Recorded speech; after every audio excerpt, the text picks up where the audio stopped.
There's a very low percentage of this that is smiles and glory holes.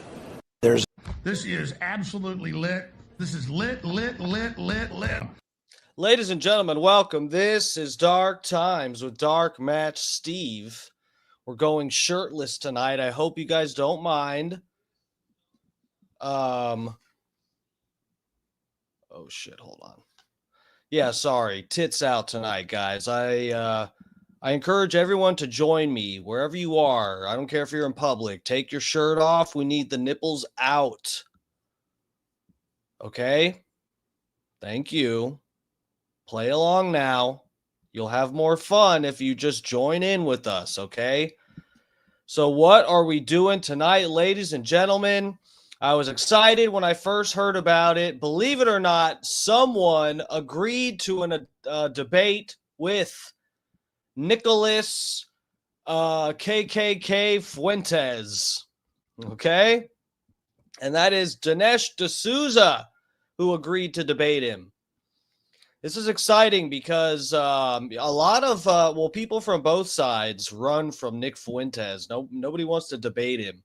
He's a good debater. I have not watched 1 second of this. You can even see the thumbnail that I used is not even from the debate itself. If you are familiar with what it looks like, I don't even know what. If they're sitting at a table. I heard Alex. This was on InfoWars. Alex Jones, I think, moderated the debate. We're gonna find out together, ladies and gentlemen. That's exciting. But yeah, guys, fucking Nick Fuentes, who is, anti-Israel. He's very controversial. He pisses people off enough that lesbians show up at his door, and he has to pepper spray them to get them to leave. And then after that, somebody showed up there to try to kill him, and the cops ended up shooting the guy and killing him instead. He's a very controversial person. All right, and then we got Dinesh D'Souza, who is a great debater himself. You know, Dinesh has been around the fucking block. He's been around a while doing debates and stuff. And it's really funny, you know, just getting older and more mature and, you know, learning just different things about the world and whatever. It's very funny. Back in the day, you know, I had my little like extreme atheist phase where whatever, you know, there's all the atheist debaters going around fucking schooling people. And Christopher Hitchens, of course, is everyone's favorite. He used to go around and take any it seemed, any debate with any fucking Christian pastor, whatever, even you know, Jewish, Muslim, whoever the fuck. He had no exceptions. He would absolutely demolish any religious person that he debated. And not that he was right about everything, but just Christopher Hitchens' style and ease was enough to win him these debates. Well, also his intellect definitely did a lot of work. But, you know, he wasn't right about everything. And it was really funny. Back in the day, Dinesh D'Souza debated Christopher Hitchens. This was like from like over 10 years ago, I think. Maybe 15 years. Actually, let me look real quick. Because it's just funny. When I was, you know, a young, little hard-headed atheist, I watched this debate between Dinesh and Christopher Hitchens. I had no idea who Dinesh was and was just sitting there lapping up every time Christopher Hitchens got some, you know, snotty remark or fucking got real sassy. Hold on.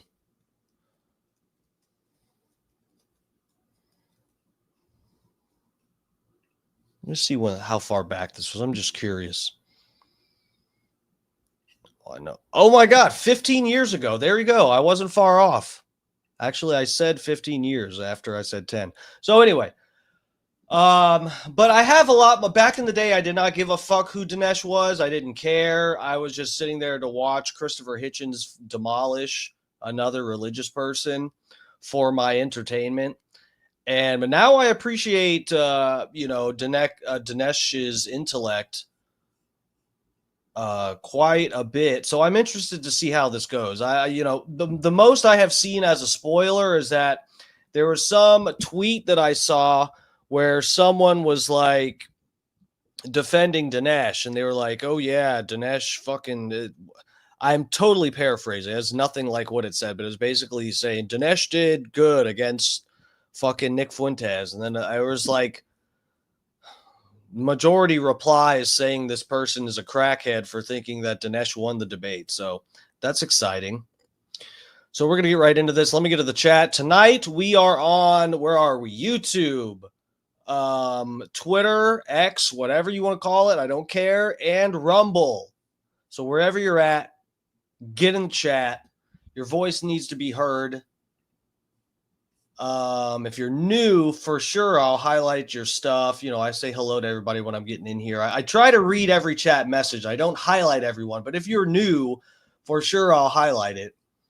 So yeah, welcome anybody new, everybody in the chat. Be nice. If we got some groypers coming in here to say hello, you got to be nice to them, okay? We want to welcome everybody here. Get a few new subscribers, maybe. All right, let me get to the chat page. You all know the rules. Whoever's first in the chat gets a free prostate milking. And if you are a woman, you don't have a prostate, I understand that. You are allowed to gift the free milking to somebody else. But if you are a man, you have to accept the free prostate milking. If you are first in my chat, you are a man. You are not allowed to gift it to somebody else. I'm sorry. Oh, well, here we go. The Fat Pig, he's got, make this 501 free prostate milkings. He's almost always first in the chat. It's honestly impressive how he does it. Not really sure. He's just right there after I set up the stream. He's just right there. He wants it bad, guys. As soon as he gets to Tampa, I'm going to wear that hole out. All right, Bob Cook, almost. Bob Cook, you almost got your second free prostate milking. Close, but no cigar. Good luck for next time. Michael Earl's up in here. Stacy G, welcome. What's up, guys? How's it going? Al Pacino, fifth comment, get any kind of milking. You know what? Why not? You get a free prostate milking too. Get your ass to, I'm literally, get that sweet ass to Tampa. White Ice Tea's up in here. DMS. What y'all really want? Glorious Pig. Is that what we're calling the fat pig now? Glorious Pig. Rainy's up in here. She is slinging houses aggressively.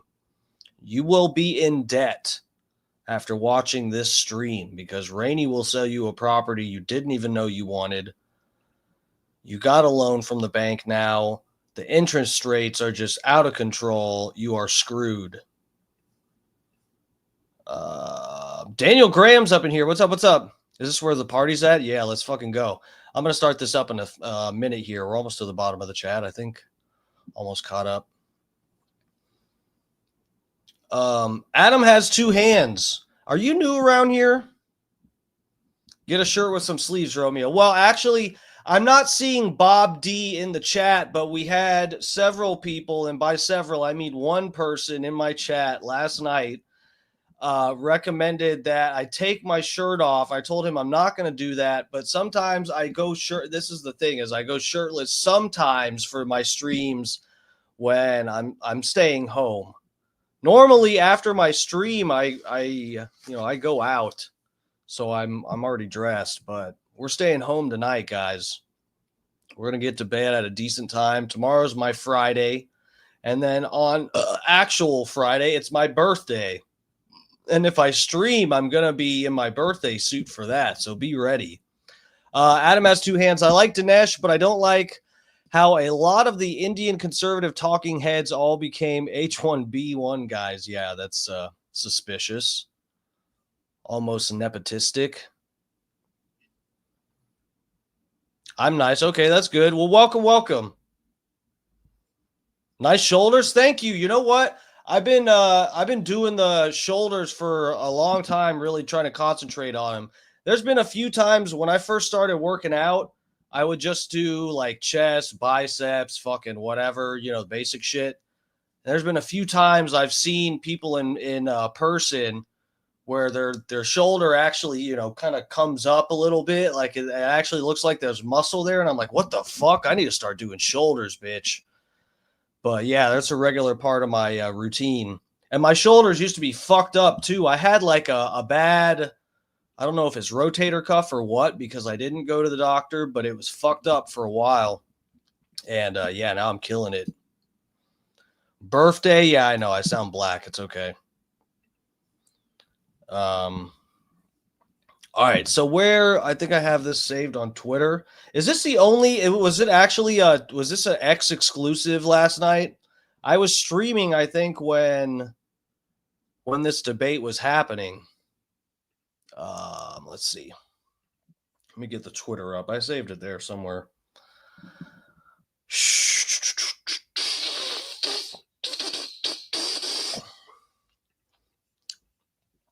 Yeah, Adam, two hands. Just for the record, I guess maybe. Oh, well, before we get into this, I'll say too, guys, the fucking P. Diddy verdict. Obviously disappointing, guys. I mean, you guys remember I said this from the beginning. I was like, we read through the whole indictment. I think pretty much every page, maybe not every word, but we fucking read through like the whole thing on stream. And I told you guys, I was like, look, we have the video of Cassie getting her fucking ass beat. We've got all of the fucking stories and rumors that everybody has heard about the disgusting shit that P. Diddy does.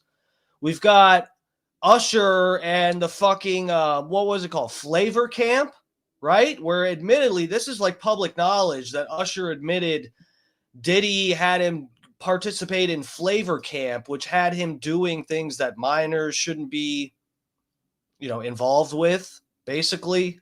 We have all these fucked up things.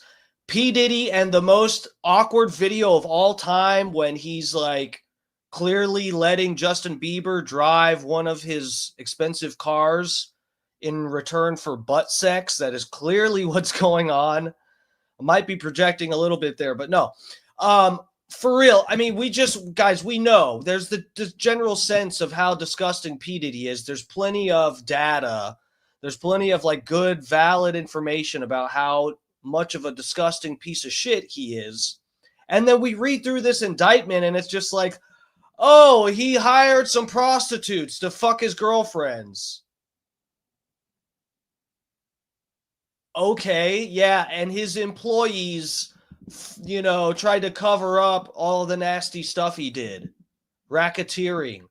Oh, wow. I told you this is going to be, maybe not exactly. Obviously, it's not. At this point, it's not. But I said this was probably going to be something similar to the Bill Cosby bullshit, where you go, oh, well, he went to court. He had his day in court. We let the justice system do its work.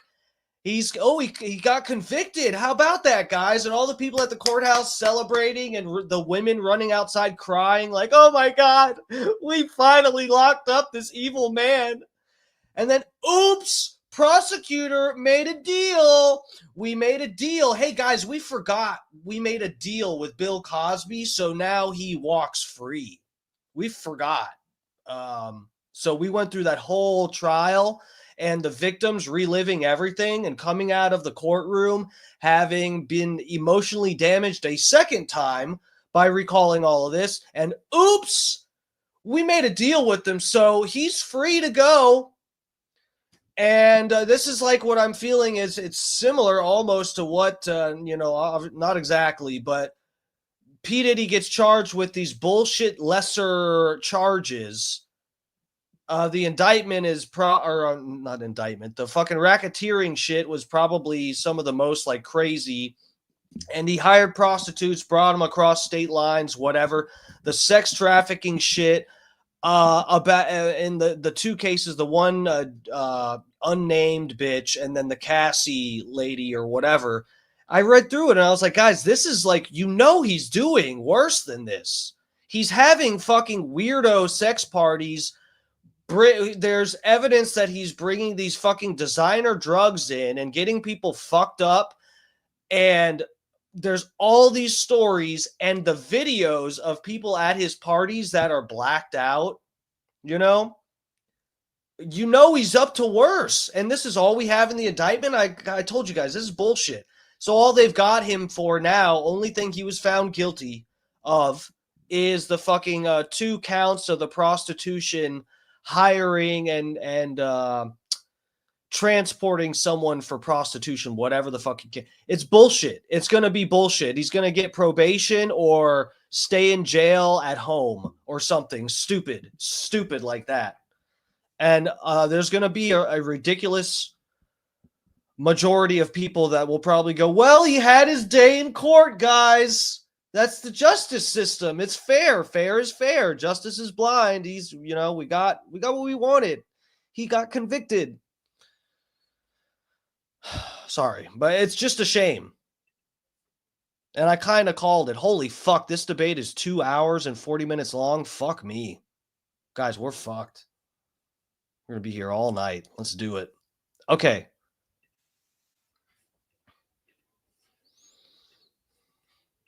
Get you guys over on this tab. Okay, let's hope this is a lot of intro. Oh, yeah, thank God. Okay, here we go. Oh, my God, it really goes this long? Okay, holy fuck, this is a long debate. Let's go. Let's get in here. On X at Dinesh D'Souza, host of the D'Souza podcast. Well, here you try to get Legit. At the same time, very different people from their perspective have a real debate. They can go 3 hours if they want. We're scheduled for 2. But fuck, 2 hours. If you put it in 2x, it'll be half that long. Yeah, I know, but I don't want to do that to you guys. I'd be able to keep up with it, but people complain when I put it to like 1.5 or 1.25. They get in my chat and go, "Why do they sound weird?" What if Diddy starts rapping about sucking his cousin's dick too? Suddenly Kanye has competition. Boom. Well, you know what? All of the recent drama with Kanye and his latest controversial songs, I thought the worst thing he did out of all the lyrics and stuff that he said, the crazy shit that he said, I'm stunned that he's saying free Diddy. Unironically, Kanye West was saying to free Diddy. That concerns me. I would, and it probably it might be concerning to some people that's mostly what I had a problem with, but to each his own. But yeah, the free Diddy stuff, it's like, oh man, that's crossing the line there. I can artistically interpret all of the his isle, his it, Lizzer stuff. I can really interpret that very charitably, but not when you're saying free Diddy. There's only so many ways you can interpret that. Alex Jones is rugged as hell. Yeah, it's pretty cool.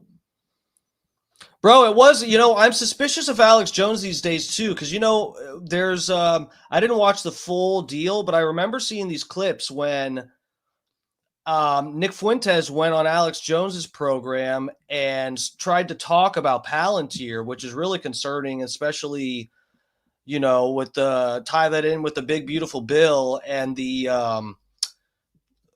that they were trying to push for no regulation of artificial intelligence for the next 10 years, which in artificial intelligence time is like, you may as well have said 1,000 years. Like after 10 years, where the fuck, who's going to be like, how the fuck are we going to regulate anything? You guys are seeing what the fucking AI stuff is doing where, I saved some stuff. We'll get into that maybe tomorrow or next week or something.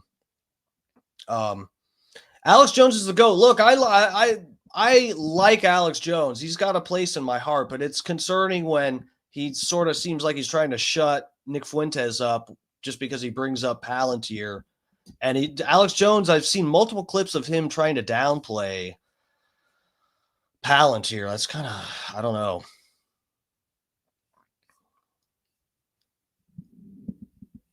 Bro, no. I've seen that clip. He basically did. Yeah, he did. So I won't take that away from him. All right, when we get into the next hour, we will take questions. We're going to post very soon up on X above the live feed of this, so we can get some of those questions in from X and have your questions. I have a few questions for later. I imagine those will already probably be answered on both of. Guys, for real, tell me if the 1.5, try to get used to it for a second. If it's too intense, I'll slow it down a little bit, but I kind of don't want to raw dog this whole 2.5 hours. Their own prerogative. So Dinesh D'Souza, I've known him for 20 years, was watching him, saw speeches he gave when he worked for Ronald Reagan as a cabinet official, best-selling author, filmmaker, former political prisoner, a true American success story, DineshD'Souza.com, on X at Dinesh D'Souza, host of the D'Souza podcast. And then the 26-year-old phenomenon. I mean, I've known who this guy is for 9 years. Exploded on the scene during the 2016 campaign. Nick Fuentes, America First, at Nick J. Fuentes, NicholasJFuentes.com. And he's very proud of his commoner roots, which I am as well. But he's Nicholas J. Fuentes is a biocensus, is a college dropout from Chicago. He was in his early 20s, 26. He worked on a campaign for Dude, I just saw this. Diddy's cousin is Kanye, right? Oh, that's good, dude. That's funny. No, that's, you know what? You're probably not far off. They probably are related. I wouldn't doubt it. From 2016 and hosts a nightly show called America First that is reaching tens of millions of people a day conservatively. So both men are Hillary Clinton is like cousins with Madonna and Angelina Jolie and stuff. All these famous people are related. They're protecting their bloodlines. Very different ways, but obviously in general are obviously both very articulate and very popular. And so we're not going to have classic debate standards here, but I want to give each person a 5-minute opening statement here tonight. And I should also add, you can see the promos and everything, why you're here. We're having a debate about the Iran-Israel war/crisis. Holy fuck. Here we go. I really wasn't sure where this was going to go. But we're talking about Iran, Israel. This is going to get interesting. AIPAC, lobbies, the mullahs, sleeper cells, the fatwa, unprecedented, issued by the number 3 mullah, calling for Donald Trump, his death, and basically death for anybody that supports them. Bro, this is going to be crazy. They admittedly have big sleeper cells. I mean, this is a declaration of war. It's got very little coverage. I think Trump's trying to ignore it and hoping it's just a threat. But this is off to the races. So I'm going to flip this silver coin to decide who is going to have the first 5 minutes here. So I'll just say Dinesh D'Souza's heads, Nick Fuentes his tails. Here we go. And it is Dinesh D'Souza. All right, so we will go down to Dinesh D'Souza and get his first 5 minutes. Then we'll go right to Nick Fuentes. And then after that, you probably won't hear from me for almost 30, 45 minutes. I'm going to try to shut up and have a real debate. There's nothing more frustrating than these debates where there's constant interruption. So Dinesh, thanks for... that seems unlikely. Alex Jones is going to shut up, but we'll see. Accepting this debate. And I'm glad it happened. Glad it got done. Thank you so much. You've got the floor for the next 5 minutes. Thank you, Alex. Welcome, Nick. I am looking forward to our debate. And, it's I'm thrilled to do it because free speech has been under attack. And you guys, Alex, Nick, Laura Loomer, and others have been deplatformed. I am a strong opponent of all of this. And for this reason, even though some people were like, why do you want to debate Nick? Laura Loomer deserves to be deplatformed. She ate fucking dog food. She got tricked into eating dog food on her show. She deserves to be canceled. Fuentes, I'm like, no, there are taboo issues here that are being raised. They're not being adequately discussed. Some people run away from them. I don't run away from them. And I think it's a good idea to sort of have it out. And so that's really why I'm here. I want to defend Trump. I want to defend MAGA, Make America Great Again. I want to defend America First. Seems to me we have a big disagreement here about what America First means. And that's what I want to talk about. When we talk about making America great again, it's important to think about what made America great in the first place. Now, one obvious answer to that is that America became great by kind of looking inward and attending to its own problems, going back to the founders. But that is not only not entirely true, it's not true at all. Right after the American founding, Thomas Jefferson found out that there were these Barbary pirates in the Middle East. Now, they weren't attacking America. They weren't starting a war over here. But Jefferson basically dispatched an armed force to clobber them, to beat the heck out of them. Why? Because they were disrupting our interests. They were disrupting our trade. They were hurting our position in the world. So even though we had this infant democracy, clobbering bad guys is something that we started doing from the very beginning. Now, fast forward to, Alex, you and I are in Texas. And let's talk about the middle of the 19th century. Again, America's building a strong country. It's focused inward. But guess what? We get into a big war with Mexico. The Mexican War lasts about 4 years. We started the Mexican War. We go over there, get our troops into Mexico City, clobber the Mexicans, take a good chunk of Mexico, including a good chunk of Texas, later large parts of the country that were not part of America become added to the country. And we do this basically by force. Now, we have good reasons for it. I'm not going to go into the reasons, but the point is we did it. Are we using history to justify the present? Is that where we're going with this? Let's use the old standards of war and apply those to today. Fast forward now, I'm going to omit World War II and focus on Reagan. The Soviet Empire is gaining strength. The Soviet Union grabs 10 countries actually, between 1974 and 1980. They don't attack us. They're not waging war over here. And Reagan does not start a war with them either. But what he does do is he starts clobbering them in all kinds of ways. He clobbers them in Afghanistan. He clobbers them in Somalia, in Angola, in Mozambique, in Nicaragua. And we do it by supporting armed forces that are repelling these Soviet armies, and we win the Cold War. Who can deny that the world is better off and America is better off? That is America first. And that is making America great again.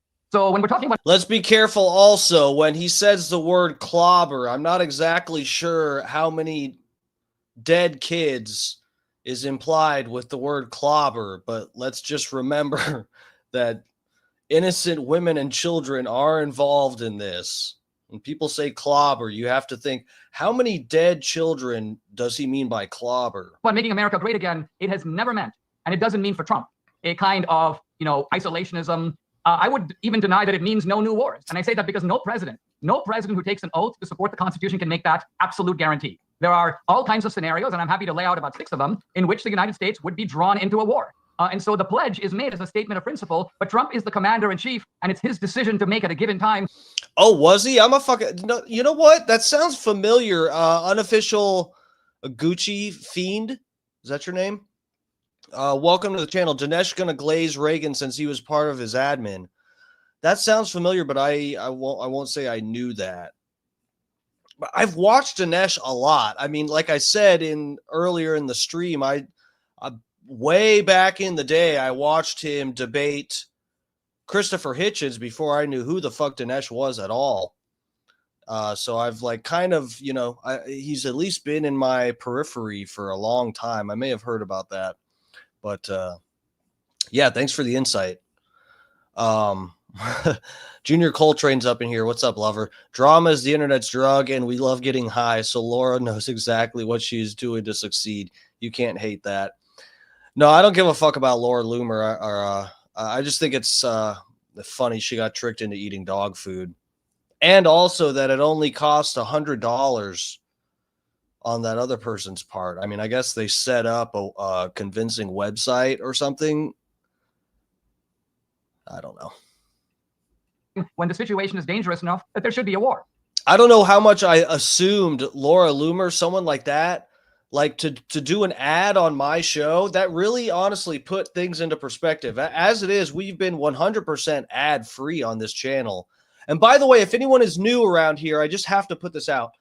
I have parody songs and stuff, and you might, just because the P. Diddy stuff is trending, you might enjoy. I have a P. Diddy parody song on my YouTube channel. It's also on my Twitter and other places if you want to look there. But my really controversial stuff is on Twitter and Rumble. My Kanye West parody about him being antiseptic.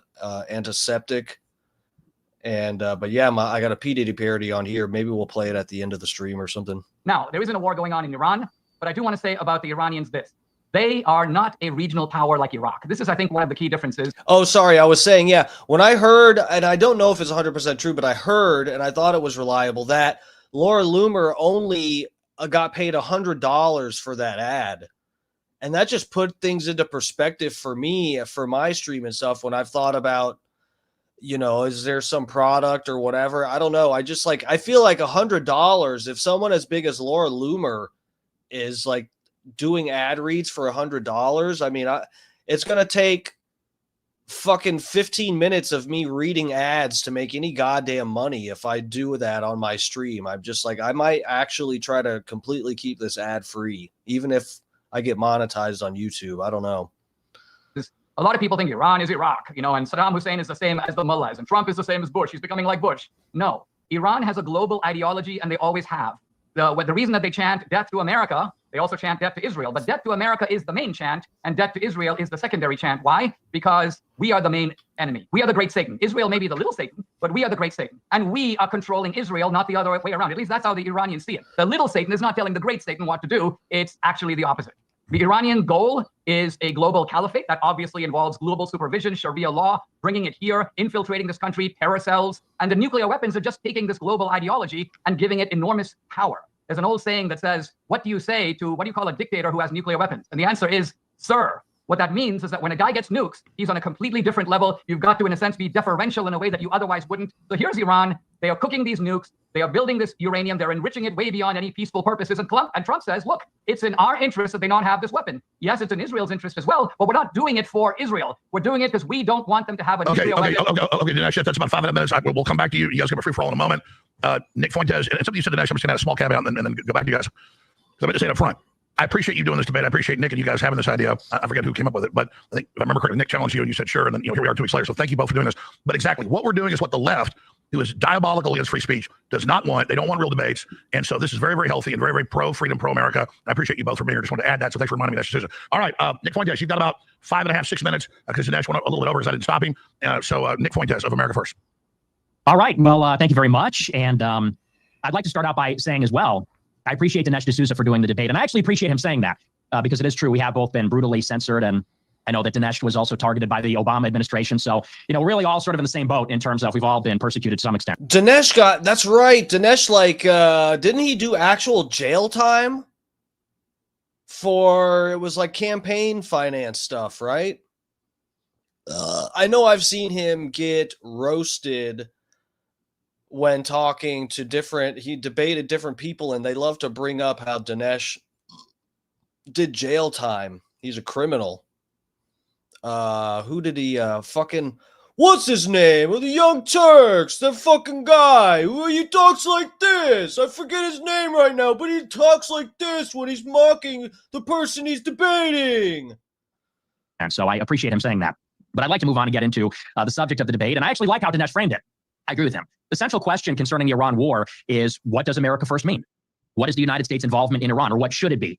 And how does that conform to the stated goal of putting our country first, making America great again, and pursuing the American strategic interest? And without going into the Barbary Wars or Reagan or any of that, we don't need to go back that far. I think we need to talk about the current strategic landscape in the Middle East. And we need to get some things down first analytically before we proceed. And I'm actually going to pick up where Dinesh left off at the end and kind of start with that premise, because that is, I think, the mainstream premise. Let's say that's a status quo accepted premise of the U.S.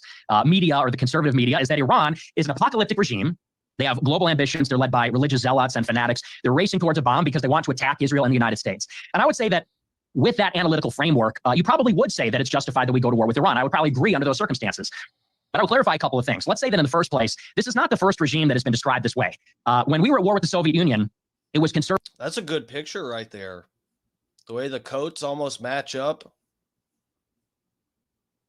They look like they're, what is it, Siamese twins? Military planners that said the exact same thing. They said the Soviets are a nihilistic death cult. We can't negotiate with them. Khrushchev said we will bury them. They want to destroy the United States.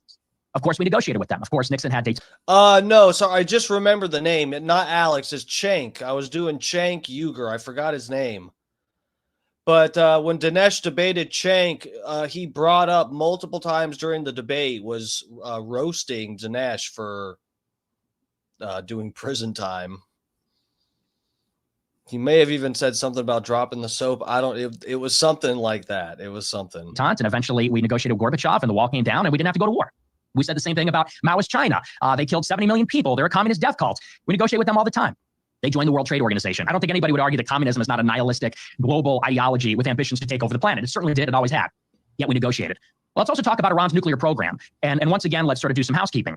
Iran does not have a nuclear bomb. They're not currently pursuing a nuclear bomb. And Jesus Christ, they just showed Stalin executing somebody? Was that for real? No, that was AI. That was Minecraft. And what you would call Iran is a nuclear threshold state. They're engaging in something, and this is technical, it's called nuclear hedging. This is where you have the technology, the expertise, and the infrastructure to make a nuclear weapon, but you don't actually build one. Why do you maintain the threshold latent nuclear status? You maintain that in the event that the security situation changes. There's a few countries, actually, not just Iran, they're in the exact same boat. And those countries are South Korea, Japan, and Taiwan. They're all considered nuclear threshold states. Now, the expertise, the infrastructure, the technology to make a bomb. Why do they have that expertise? Why do they maintain the threshold status? Because they're on the doorstep of China. China's a much more powerful country, and they themselves have a native nuclear program. They engage in nuclear hedging in the event that they need to deter a threat from a regional adversary. Does this sound familiar? Why is Iran pursuing nuclear hedging? Why do they have a threshold status? They have this because Israel is the only country in the Middle East, actually, that has an undeclared nuclear weapons program. They have a nuclear arsenal of 200 bombs. They're not a signatory on the NPT. Israel's the only country with a nuclear arsenal, and they're Iran's sworn enemy. Let's also talk about the history. The United States overthrew the government of Iran in 1953. A democratically elected prime minister who wanted to nationalize Iran's resources and put Iran first. He was overthrown by the CIA. The United States installed a brutal dictatorship. The Iranian people revolted against it. Ever since, the United States and Israel have been at war with Iran, and we've destroyed all their neighbors. We went into Iraq and overthrew Saddam Hussein. All right, Nick, I don't mean to interrupt you. I just said 5 minutes. It could have been 10 minutes. You guys are both smart to talk for hours. So at this point, just let Dinesh come back and counter that. And then you guys this is a real debate. You guys can have a free for all. Let him cook. So I'll just pitch you back to this, Dinesh. You can leave off where you were stopping there. Nick Fuentes, go ahead. Yeah, terrific. I mean, Alex, I think you only jump in if we are interrupting too much and can't make our points, or either hogging all the time. And I think otherwise, I'm happy to just go back and forth. I'd like to just address a few of these points, and we can kind of get into it further. So I'll start by kind of correcting a couple of points that I think are just fallacious.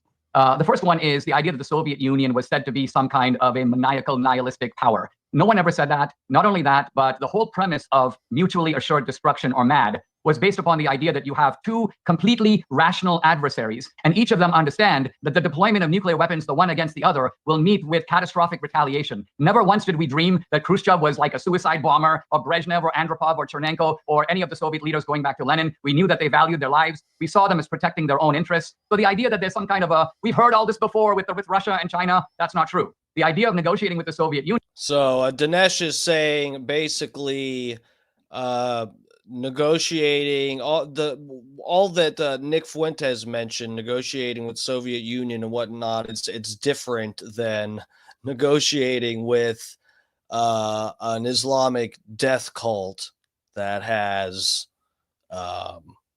nukes. right? That's what he's getting at, is these people actually have this. It's basically like a death cult. Suicide bombing is like encouraged among probably a shocking, I forget what the polls, I mean, Sam Harris showed some of these polling data from, years ago when he was on this crusade about how Islam is the worst religion.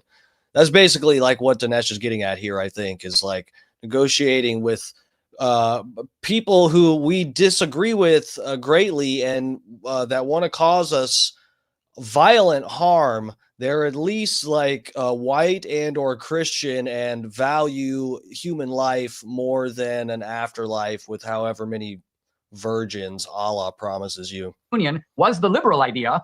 It was the idea that when you make treaties, people behave themselves. And I think Reagan exposed that to be fundamentally stupid. It misses what human nature is all about. It misses the lessons of Machiavelli and Clausewitz and Sun Tzu. It misses the idea that treaties are simply disguised ways that powerful countries advance their own interests. No one is going to sit down and make a treaty because they want to. You make treaties because you have to. You make treaties by and large in which you concede things that you would have lost anyway on the battlefield. Now let's look at Iran, for example. If it's true, first of all, a word about Mossadegh.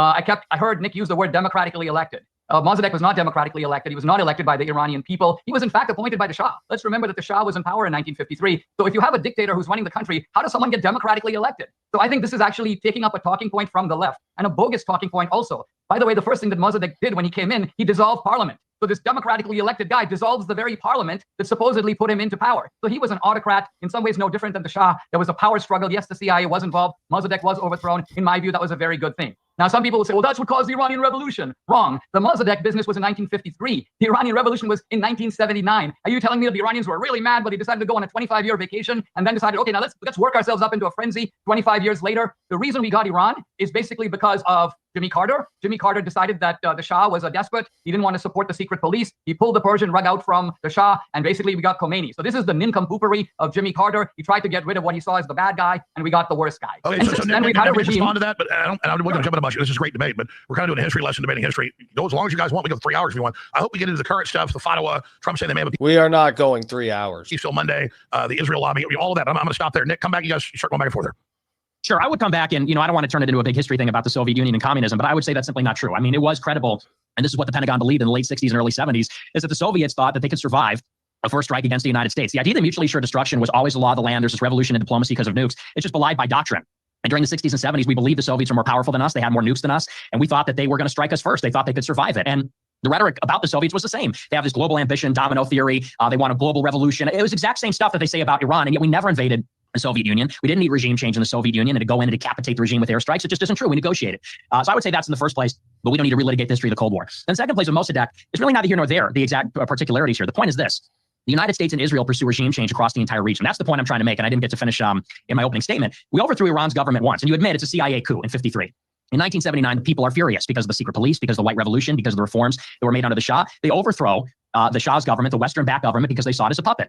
And the Islamic Revolution enjoyed broad support in Iranian society. What took place ever since then is regime change, one regime change operation after another.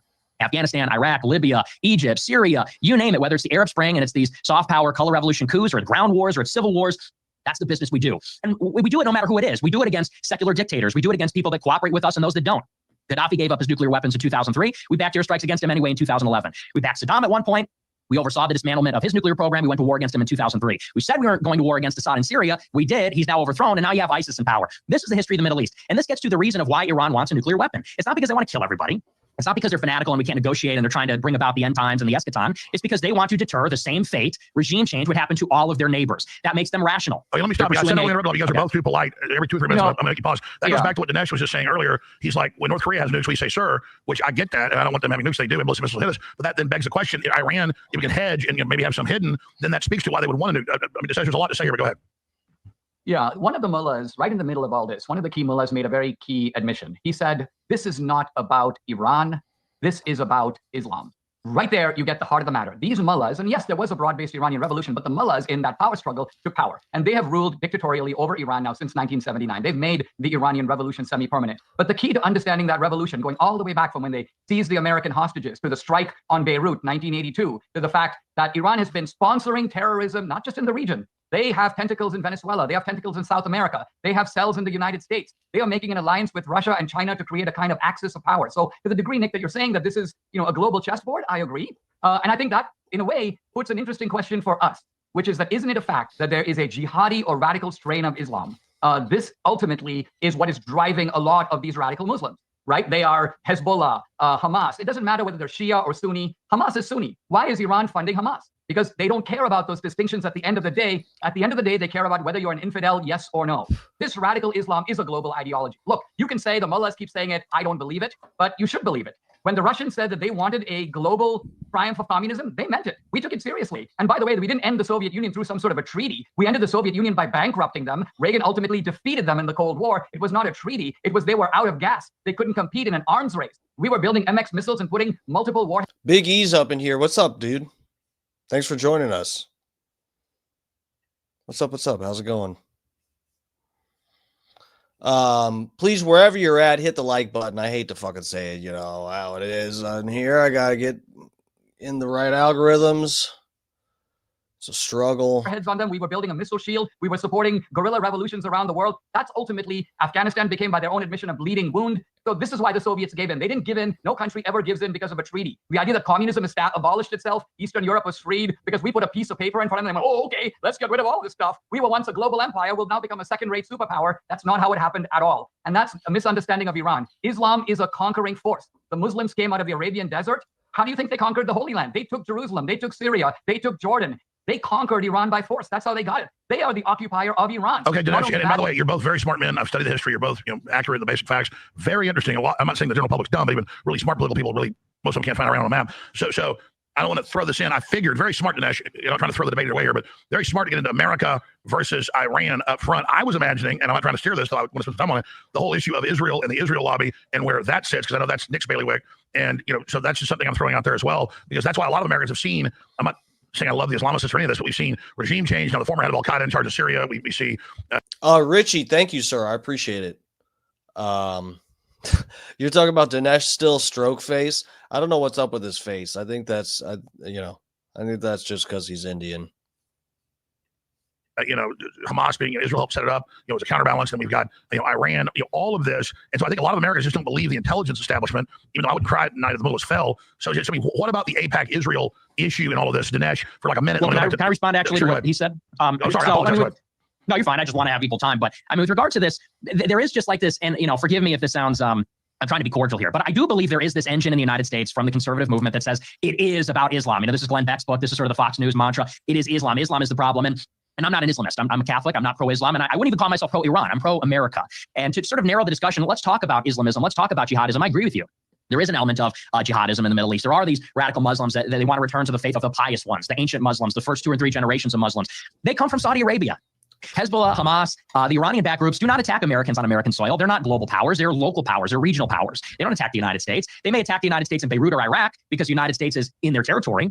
We're in the Middle East. We're in their neighborhood. We're backing Israel's brutal war on Lebanon in the 80s, where they commit massacres, castrating people, scalping people, brutal atrocities that are well documented that Israel, their own commission blames Ariel Sharon for this, the defense minister. So, they don't attack us on our soil. The terrorists that do attack us are Wahhabists. They're Salafists. That comes from Saudi Arabia. Saudi Arabia spent billions of dollars promoting Wahhabism, which is the ideology of Al-Qaeda, of ISIS. We backed the Mujahideen in Afghanistan. We backed bin Laden. We do arms deals with Saudi Arabia. And you know what? To some extent, this radicalism is going away. And it came from Turkey, Saudi Arabia, Qatar, these other places. And it's going away because we made a deal with Mohammed bin Salman. We did arms deals throughout. We're allies throughout, buy oil from them throughout. We didn't invade Saudi Arabia and install a Western liberal democracy, and we don't like your regime, we're going to drop bombs on you. We negotiated with them over time. And by the way, they were the biggest problem. As far as Iran is concerned, it's important to analytically determine their strategic interest, because that's how you determine what we have to do about it. Israel wants regime change in Iran. That's why Iran wants a bomb to deter this, which is a credible fear. Now, the United States won't let Iran have the bomb. Now, if you want to give Iran the Soviet Union treatment and bankrupt them through maximum pressure and sanctions, that's what we were doing. But you're calling for regime change. We didn't do regime change in the Soviet Union. We allowed them, and we went in there, actually, George Bush managed it, I think, in a good way. We managed a peaceful transition of power after a long period of soft power and smart power that we used against them. You're saying we need to go in and invade Iran, or not maybe invade Iran, but force them to have regime change with CIA operations, foreign media, maximum pressure sanctions, backing Israeli operations. And I would say that's not in America's interest. That's what Israel wants. That's not what we want. Regime change has a terrible track record from Libya, Egypt, Iraq, Syria. There's 0 success stories. I think that I agree with you in some sense. We don't want a nuclear Iran, but we need to understand why we're on the threshold of one. And that has to do with Israel's ambitious and aggressive actions. In my opinion, the move is restrain Israel, stop them from attacking Iran, get Iran to come back to the table, and try to get them to agree to some kind of framework like the JCPOA. And maybe we could talk about the JCPOA, because to me, that is the most important precedent to all of this. I am trying to equal time. I was throwing a quick question back to Dinesh to give you a longer response, because I kind of I'm glad we're having this debate. I just figured it would be about the current situation. I love the history. We're kind of still in that, and I'm glad you guys are so informed and trying to educate people. But just in general, you guys go wherever you want. Counter back what he was saying the next, but then I would like to just interject the current crisis. Where do you see it going? The Fatwa, Trump saying, "I'm going to kill." You're looking at, "I'll kill you. I might kill you," the Iranian leader, which I support Trump and loving, but that was provocative. I mean, I would like to see Nick debate fucking Destiny about this. I think that would be fun. Nick and Destiny have really good chemistry, and I don't know if that's because they actually sucked each other off or if that's just a rumor or whatever. I don't know whose dong that is in that one video. Whatever the case is, I like watching them debate. And also ask you guys, and maybe if they did a gay Piz Orn video, I'd like that too. Where you think this is going, and is there a path for peace? And the larger debate, which I figured you guys would get into first, about the Israel lobby. Junior, you are funny. I'll bet Destiny is grinding his teeth at this very moment. That is fucking funny, man. You're probably not wrong. Let me say some things about regime change to lay a foundation of what I think the MAGA view on this is. Because I think the MAGA view on this is a repudiation of Bush. Whatever debate Destiny has, it seems these days, whatever debate he has, somehow he has to work in January 6th and the insurrection. Whatever the debate is, it could be about trans stuff, whatever it is, he's gonna work that in. It's weird. I like it, but it's weird. But it's not a repudiation of Reagan. In fact, it's a restatement of the Reagan principles, although admittedly in a very different situation. Obviously, in the 70s and 80s, the Reagan focus was on the Soviet Empire. The situation now is totally different. But there are a lot of really bad regimes in the world. And these are regimes that harm our interests in all kinds of ways. So ask a simple question. Is it in our interest for these really bad regimes, and I'll be happy to go through a list and we can agree on what they are, would it be a good idea for these regimes to have change? For the bad guys who are running these regimes to go, get away, for the regimes themselves to be toppled, and for something else to take their place. So if we look at Iran, for example, I would say, I am willing to take any chance on getting rid of the mullahs, these jihadi mullahs, these people who wish death to us and are building up the means to do it. Oh, and I don't know, okay, maybe Nick's right. Maybe he's wrong. I tend to believe the mullahs over Nick. They say that they want to have global jihad. They say that they want a global caliphate. They say that they're building up the strength to do it. They're allying with other people who certainly do have nuclear weapons and do have that kind of power. So would it be a good idea to have regime change in Iran? Would it be in our interest? Forget about Israel. Of course it would. Now, a separate question is, what are we willing to expend for that to happen? So my question to Nick is, all right, let's start at the very beginning. Would you be willing to expend 50 cents to get the mullahs to leave, to quit, to go home, to become refugees and go to other countries? They can go to luxury apartments in Qatar and elsewhere, and let the Iranian people have a plebiscite. We're not going to go in there. We're not going to arrange tribal meetings. We're not going to take over the country. We're going to let them fix it. I would be very confident that what comes after, whatever it is, it could be autocracy, it could be democracy, it could be some hybrid, is going to be better than what's there now. So I think Nick is so blinded by his hatred of Israel that he's losing sight of America first. He's become automatically friendly to the mullahs. So he's giving them a much more rational account of the Iranian interest than he even gives of American interest. I mean, every time he talks about America, he uses the phrase we. But let's remember that we've had alternating regimes between Republicans and Democrats. So he mentioned the Arab Spring. The Arab Spring was basically an Boom, roasted. American operation organized with the help of Barack Obama. Barack Obama wants Iran to have nukes. He was trying to create space for them to do that and give them money to enable them to do that. Why? Because Obama has an ideology that's anti-American. So we can't just say we and take the blame for what Obama did. And what okay, Dinesh, I'm just watch the clock, trying to just be a referee here. Good points. Nick? Well, that's a lot to tackle there. I would say in the first place, and I have to address this first just to get it out of the way. When you say we take the mullahs at their word, you're citing one of their clerical leaders, and you say, well, that guy said it's about Islam. That defines their whole regime. If you want to take them at their word, let's go to the supreme leader. The supreme leader is the top cleric in Iran, the top cleric in Shiite Islam. It's in their constitution. Supreme leader's got to be a cleric. The Ayatollah promulgated a fatwa 20 years ago that says that attaining nuclear weapons and using them is against Islamic law. And that has been cited over and over again in 2005, in 2015. In recent negotiations, they say the supreme leader says it's contrary, and I can give you the quotes, completely to Islamic doctrine to have nuclear weapons. So you can't have it both ways. You can't say we're going to take them at their word when one guy in the government says we're going to take over the world, but you can't have it both ways and say we can't listen to the supreme leader say we don't want nuclear weapons. We have to do one or the other. I'll just say that first. Then we get further. We get into this question. Nick, may I ask you a question about that? Well, can I? Okay, sure. Yeah, go ahead. Go ahead. Okay. Well, so and then with regard to regime change, I would contend that regime change is just not desirable. You say, well, how much are you willing to expend to pursue regime change? I'm saying I don't think it's desirable. And here's the evidence for this. You say, well, I'm confident something better will happen. There'll be this democratic plebiscite. What is the history of regime change? When Hosni Mubarak was overthrown in Egypt. Let's read this for a second. So this is what Nick is referencing, a fatwa by Ali Khamenei, the supreme leader of Iran, against the acquisition, development, and use of nuclear weapons dates back to the mid-1990s. The first public announcement is reported to have occurred October 2003, followed by an official statement at a meeting of the International Atomic Energy Agency in Vienna, Australia. Some analysts have questioned either the existence, applicability, and or consistency of the fatwa. According to Medikalaji, something Kamini may alter his fatwa under critical circumstances, as did his predecessor. Okay. On some civil and political issues, according to Gareth Porter, writing in Foreign Policy, Iran's aversion to nuclear, I'm assuming this, I can't read behind it, nuclear and chemical weapons is sincere because of the historical episode during its, I don't know what, 8 something with Iraq. And Iran never sought revenge for Iraq chemical attacks. Huh. Egypt, you got the Muslim Brotherhood, Islamism, Mohammed Morsi. When Gaddafi was overthrown, you get warlords, you get... Yeah, so this is what Nick is referencing. He's saying Dinesh is citing one person who was in the Iranian government who was definitely seemed more radicalized, who was a proponent of what? Using nukes to wipe out the United States and Israel or whatever, something like that. And then Nick is saying this is the supreme leader of Iran. If you're going to cite, and Dinesh wants to, on the surface, by what these leaders in Iran are saying, on its surface, take what they're saying at face value and believe them. Well, Nick is like, okay, well, this is the supreme leader of Iran. So if you want to just believe what they're saying, he has spoken out against the use of nuclear weapons. So acquisition and development and use of nuclear weapons. So of a war. When Syria was overthrown, you get ISIS. You get this guy al-Julani who's literally from ISIS and al-Qaeda. In Afghanistan, you still have the Taliban. If we overthrow Iran, and by the way, here's the other evidence. When Israel attacked Iran 2 weeks ago, they thought that the government would collapse and the people would rise up and they would overthrow the government. This is what they said for years.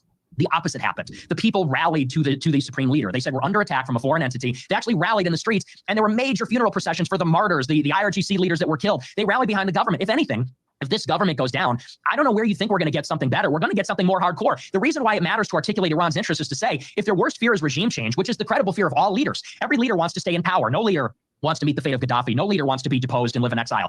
If their credible fear is regime change, and we pursue that in one form or another, and it's a little naive to say they're going to come together and have a new government, CIA and State Department and Israel will be all over that, just like they have in all these other operations. You're going to get hardliners. You're going to get IRGC commanders that said, our worst nightmare happened. Now we're really in an apocalyptic war. Now we're really, this is the end times. The United States overthrew us. Okay, so I'm against regime change. I'm going to watch the clock here. Do you want to answer Dinesh's question or just go back to Dinesh?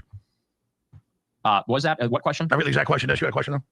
Oh, well, I've forgotten what the question was. I'd rather respond to this larger theme here a little bit because, look, I mean, Nick, you're 26, and so it's understandable that your view of history, you keep saying history, regime change is about history, and the history you give is like 4 years old. You know, your compass is so narrow that you don't understand that I could give you 40 examples of regime change through history that have all worked out beautifully. Some recent, some more ancient. There was regime change in Spain. Franco fell. Spain became a democracy. You had autocrats all over South America. Those regimes all changed. Many of those countries are much better off as a result. The United States produced regime change in Mexico. There was a dictator named Santana. He was the one who actually came and fought against us in the Alamo and in Texas. Ultimately, Santana was overthrown. That was excellent regime change. I'm not even counting, of course, the Nazi regime in Japan in World War II. The Soviet Union was regime change of an excellent quality. So regime change sometimes works and sometimes it doesn't work. A lot of times it depends kind of on who does it and how. Now, here's a key point. And of course, Alex has brought up Israel. I want to get into Israel, so I'm happy to do that. Here's the point I want to make.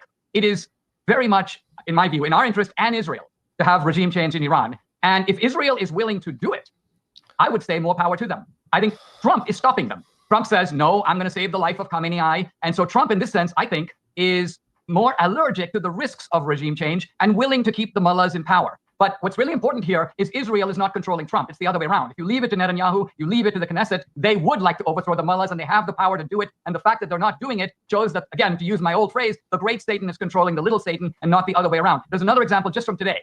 Trump is basically pressuring Netanyahu to have a 60-day ceasefire in Gaza. Now, first of all, Israel has every moral right to level Gaza. And what I mean by that is, quite honestly, when a country attacks you, when you are invaded, just like if there's a home invasion, some guy comes into my house, rapes my wife, kills my daughter, kills my kids, and then he runs away and I chase after him. And of course, I chase his car down, I stop him. He jumps out of the car, grabs his own kids and sticks them in front of him. And then he goes, "Don't shoot because women and children are in front of me." No, what you've done, you put your children in danger, first by invading my house, and second by using them as human shields. I am not under any moral strictures based on what you did to me. I have every right to attempt to destroy you, and the suffering of your women and children is the result of your actions and not mine. So my point is, once you had October 7th, and October 7th, by the way, bankrolled by Iran, planned in Iran, Israel has every right, strategic, moral, political, to strike out at Gaza and to strike at Iran. And so the United States is the one that's tying their hands. And so once again, even with this Gaza treaty, you can see that the man in charge, the numero uno, is not Netanyahu, it's Trump. Okay, so I want Nick to be able to come back. I got to say something here. Dinesh, you're a great guy. I respect you. Love your films every 20 years. But the analogy of somebody breaking your house, raping and killing your wife and daughter. Grando Reaper's in here. What's up, buddy? Trump has straight dementia, evident by his alligator Alcatraz press conference. Dude, I don't know. It was kind of awkward to me too. Oh, K-Dog's up in here. What's up? What's up? Thanks for joining us. Oh, you were in here for a minute, Grando. He has Ozempic face like a motherfucker. Is his face getting thinner? I don't know. I didn't notice anything about his face, but it was, so the comment he made, it was just awkward. It was awkward to me. Like, I know, Trump supporters thought it was funny, and I get it. Like I said, I'm not even being sarcastic. I think it is cute. It's funny when Trump cusses and stuff. He's cute. He's my favorite politician. He's just funny. But it was awkward to me. It was sort of like confusing. He said, Joe Biden wanted to put me here, that son of a bitch. It sounded like Biden saying it or something. It didn't make sense. Like, you're standing in Alligator Alcatraz. It's a brand new facility. And you're saying Joe Biden wanted to put you there. I don't even know. I don't know. I didn't think it was that funny. But, yeah, anyway. Then you chase him down, so he uses his kids. They're still innocent. And look, I get it. 50,000 dead in Gaza. The whole liberal media making it the biggest thing ever. I'm sad it happened. The left loves the war in Ukraine, over 1 million dead. But, and I'm sure we did Germany World War II. I know Israel's argument. But to say that if somebody uses their own kids as human shields, I don't know if somebody killed my wife and daughter, they use their kids as human shields, I'd wait till they drop the kids, or I'd, whatever. I just think it's an oversimplification. You wouldn't wait till they drop the kids. What you would look for a clean shot at them. But if you accidentally hit their kids, whose fault would it be, yours or theirs? I get your point. That's fair. Touche. So go ahead, Nick. I'll something wrong. Yeah, well, I forgive me, but I have to do this. You said that I'm a young man and my view of history is so short. Well, bro, the human shields thing, I mean, I seriously, there's probably someone who's super educated on the context of everything that I'm about to say, but I just find it funny that because they say there's like some fucking Hamas people in a goddamn hospital and they'll fucking blow it up.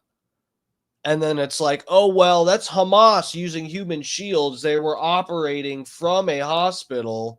So they're pieces of shit for doing that. And it's their fault that their own civilians got killed because they were operating from a hospital. But then you see videos of the IDF operating from the bases of hospitals in fucking Israel. And you go, wait, hold on. Are those human shields? Or do the standards change depending on what country you're looking at? I don't know. That's an actual serious question. There could be a legitimate, maybe someone could actually have like a legitimate reason why they think it's different when there's like 2 Hamas guys in a hospital with rifles and they blow the whole thing up. Why that's different than if you blew up one of Israel's hospitals because they have military men in the base. I mean, I don't know.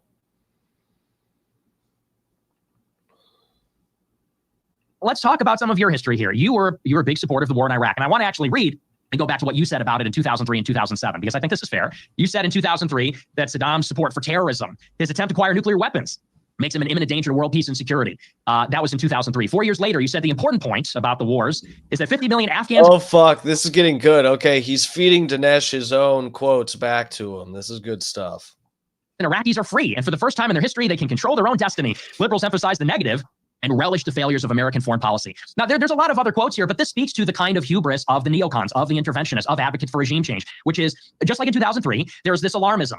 They support terrorism. They're building nuclear weapons. Now, both of those things turned out not to be true. There was no connection between al-Qaeda and Saddam. Saddam did not have nukes. Then there's this justification after the fact. Well, it doesn't matter because it's going fine. Well, 20 years later, guess who took over Iraq? Iran. Iran filled the power vacuum. Guess who retook over Afghanistan? The Taliban. So, you can talk about like Germany and Japan. I think those things are fundamentally different. For starters, because Japan attacked us first on our soil in Hawaii. I mean, that's fundamentally different. But in terms of regime change, this does harken back to Iraq. And I've seen your videos where you talk about the dissimilarities between the two situations. I think they're very similar. Now, as far as Iran, I don't even want to get into Gaza because that's a little bit, we can later, but I want to talk specifically about Iran. In one of your videos, you say, well, unlike Iraq, where we had to rely on government intelligence, with Iran, we know about their facilities. We know where they are. We've seen the tunnels. We've seen the centrifuges. We know what they're doing. Well, isn't that sort of precisely the point? When the United States made the nuclear deal with Iran, they adhered to it for years. The deal was made in 2015. And from 2015 to 2018, the IAEA said they were in compliance with the deal. They had 24-hour monitoring. They had cameras. They had inspections. And they were in compliance with the deal. It wasn't until a year after Trump pulled out of the deal and forced all the other Europeans to pull out as well. And we reneged on our commitments. We pulled out and didn't give them sanctions relief. We, through secondary sanctions, forced the Europeans to pull out, and they didn't get sanctions relief. It was only until 2019 that Iran started to gradually renege on their commitments. And it went in succession where America killed Qasem Soleimani, which is one of their generals. Then Iran began to enrich without limitations. They enriched and they engaged in all nuclear activities without any kind of restrictions. It wasn't until 2021 when Israel attacked Natanz twice, cyber attacks and sabotage attacks, that Iran began to enrich to 60%. Every action has this equal and opposite reaction. Iran was a partner in 2001. Iran helped us build the Northern Alliance. They helped us put Karzai in power in Afghanistan. A few months later, George Bush calls them the axis of evil. This is how we treat Iran. Now, okay, I'm not defending. I'm just looking at the clock. You guys interrupt each other just every few minutes. Maybe I just go bing, and then the person interrupts each other. So polite. Dinesh? All right. Well, first of all, I want to do a mea culpa here because I was wrong about the Iraq War. Not because I said Iraq War, not because I said Iraq had nuclear weapons. Of course, you remember with George W. Bush, the claim was that they had these so-called weapons of mass destruction. Not quite the same as nukes, but the idea was it could be chemical weapons. It could be a weapon that could kill a large number of people. Now, this information, which was given to us from high levels in the U.S. government, I think was the first case of where we learned that Given to us by Netanyahu. By high levels of the government, they mean Netanyahu said it. we can't always trust the government. And we can't trust the government because these intelligence agencies have their own agenda. And this was a neocon scam. And I got to say, I might have been a little too deeply in the neocon world. I went for it. But unlike a lot of the neocons, I broke with them. Most of my former colleagues at AEI won't speak to me. I left the neocon camp, which is now basically the Never Trump camp. And I came into the Trump camp because I think the Trump was based on the idea that, look, we've learned some valuable lessons from the Iraq war. And that is this idea of trying to occupy other countries is a great mistake. By the way, the United States had every right to blow up the Taliban, to chase them out of power. Those were the guys who supplied the monkey bars for 9/11. So if you're talking about a direct attack on the United States, yes, it was al-Qaeda, but the Taliban was a hospitable regime that trained them. What we should have done is turn to some rival tribes, there are plenty of warlike tribes in Afghanistan, and said, listen, we're going to turn it over to you. You keep kicking their ass from now on, and we're out of here. But we didn't do that. We went over there. We started, conducting meetings and talking about women's rights and a whole bunch of nonsense. And the whole thing backfired on us. So that's a bitter lesson that we've learned. And I think I'm with you on that, Nick. All right. But Iran is a different animal. And I think this is the key. Iran is the one that is threatening Israel, not the other way around. What does Israel want out of Iran? You think Israel wants to go occupy Iran? You think Israel has designs on Iran? Israel has one of the smallest, most godforsaken pieces of earth on the planet. They are just trying to hold onto it. And by the way, it's theirs. Now, what do I mean by that? This is a very important issue because how do you get a country? I mean, how do you get the title deeds of a country? There are really only three ways. Fight for them. One way is you're the original inhabitants, right? Like the Native Americans are the original inhabitants, they go, it's ours. That's one way. The second way is there's some sort of a negotiation, a treaty, if someone gives it to you and you get it that way. A third way is conquest. That's how we got large parts of Mexico. That's how the United States now reaches from one end of the ocean to the other. We took a lot of it by force. So that's the third way. Most of the boundaries of most of the countries of the world are established by war and by nothing else. Now, interestingly, with America, you could say that on one side, the Native Americans have the right. They were here first, so they have the title deeds. And then you can say on the other side, well, we conquered them, we fought a war, they lost, that's that, so it's ours. But with Israel, all the arguments benefit Israel. They were the original inhabitants. They were there for 4,000 years, going back to the time of Abraham. Number two, they were awarded Israel by the United Nations in 1948. And number three, they have fought multiple wars, at least three, 1948, 1967, 1973. They beat the combined invading armies of Syria, Jordan, Egypt. So the Arab world united against them. They kicked their butts. And so whether you're looking at who's the original inhabitants or who took it by conquest. I looked at the clock like 5 minutes. We're running over, Nick. I got to be fair. Nick, you got 5 minutes because I just let him run for 5 minutes. It was great. I was listening. Sorry, I got to go ahead. Yeah, once again, it just gets back to the analytical framework for the conflict is that these are rational actors, and maybe we'll get into Israel's objectives. If Alex Jones stayed out of it, I mean, Dinesh was about finished with what he was saying there. This is what I'm talking about, guys. And I love Alex Jones, but a lot of the time debates, you know, we get dinged, and it's the moderators who kind of fuck up the debate sometimes. Iran wants a nuclear Let these guys just fight it out. arsenal to deter an attack from the United States and Israel. I think that's a credible fear. The United States' interest is they do not want nuclear proliferation. So we don't want Iran to acquire a nuclear weapon. We don't necessarily have an interest in regime change. Israel's strategic objective is to overthrow the government of Iran. And why? It goes back to the Likud party and their takeover of the government in the late 1970s. They witnessed what happened in the Camp David Accords, which is that Egypt got the Sinai back in exchange for peace. They witnessed some of the Israeli ministers try to negotiate with the Palestinians. They called it land for peace. We'll give you some of the West Bank in exchange for peace. We'll give Syria the Golan in exchange for peace was the idea. They thought that's what was going to happen. And these Likudniks, the people that have been running Israel basically for 50 years, nearly uninterrupted, they said, we can't keep giving up land in exchange for peace. They said, we need to go on the offensive. This is in Oded Yonon's plan for the 1980s. He was an advisor to Ariel Sharon. This is in the Clean Break Memo in 1996. And in both of these doctrines, and this is consistent throughout, a 20, 30-year period, they said, we need to go on the offensive, and we need to basically destroy all the big states that are supporting Palestine, all the big states that might pose a threat to Israel. And that is why they push for regime change against Saddam. That's why they push for destabilization of Syria. And ultimately, they saw Iran as sponsoring Hezbollah and the Shiite groups in southern Lebanon, and then eventually Hamas. And so Israel has an interest in what they call creating statelets. They don't want big, powerful regimes like Nasser's Egypt, like the Assad dynasty in Syria, like Gaddafi in Libya. They want small, manageable fiefdoms where they're going to dismember Libya into like 3 countries, dismember Syria into Druze, Alawite, and Sunni, dismember Iraq into Shiite, Kurdish, and Sunni. They want to do the same thing to Iran. And that is because, and I agree with you, Israel wants to be safe, but you characterize Israel as small and fledgling and just trying to hold on to their land. They're the only nuclear power, the most sophisticated, most powerful military and intelligence operation in the Middle East, as evidenced by this very one-sided conflict. And what they want to be safe is regional hegemony.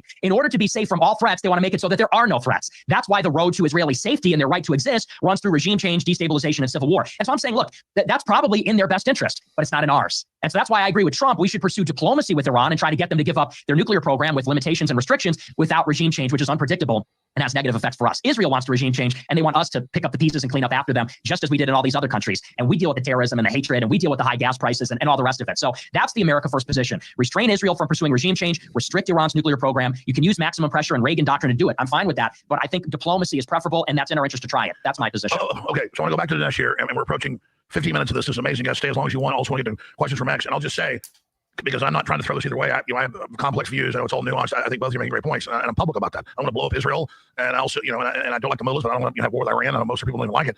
My issue is, we saw Netanyahu strike them first and drag us in. And look, I know that they're proxies. Iran's been striking them in Lebanon and in the West Bank and Gaza and with the Houthis. And I mean, nobody can say started first. Okay, and Iran, does make all these statements, rhetorical. We're going to drive you in the ocean and blow you up and all the rest of it. Okay, so. My larger, sure. Dinesh, I'm going to go to you. I've been pretty good here. I just want to, and I got some questions coming up here very soon for both of you, and we're going to go to questions. But honing in, because both of you guys are very smart, and I'd like to hear, it's a debate, but also a discussion. What do you think's about to happen? I know, Dinesh, you have amazing context. Trump today says twice at Alligator Alcatraz that, we got a deal Monday. You're going to love it. And Netanyahu's coming and all this. And usually Trump doesn't just bluff. That sounds really good. Then you have the mullahs putting out a very rare fatwa against Trump and Netanyahu on Sunday. So just in general, looking at that, but I will just say, Israel initiating the latest round and us coming into it, a week into it, and then all of that, and I can predict the media was going to say didn't take out the sites. Clearly the sites were highly damaged or obliterated, but then did they hide fissile material? Then the mullahs we're going to go all the way to Richmond, and we did hide it. And it's like, to get out of this, the mullahs seem to do whatever it is keeps it going. It's very bizarre. It's what's easy for me in like straight Western politics, know who the sides are, what the interests are. When you get into these mullahs and things, it gives me a headache, basically. So, as a moderator, I'm supposed to just have easy answers here. A lot of bizarre behavior. Why would the mullahs put a fatwa out? Well, because maybe they're about to fall. We're seeing some evidence. Their foreign minister on TV contradicting them, saying the nuclear sites were basically destroyed. So the intel I'm getting is they could fall. What happens if the mullahs are cornered then? And you see, this just is a complex issue. So you guys can finish up with your round of debates about the history and who's who or whatever. My point is, these are two sides absolutely diametrically opposed to each other. And like Trump said, both sides don't know what the fuck they're doing. They've been fighting so long. I agree with that. How could, generally, gut level, where do both of you see this going? We'll go to Nick first and finish it with Nick's response if you want. But then where do you see this going next? Can this be de-escalated? What are the paths out of this? Dinesh D'Souza.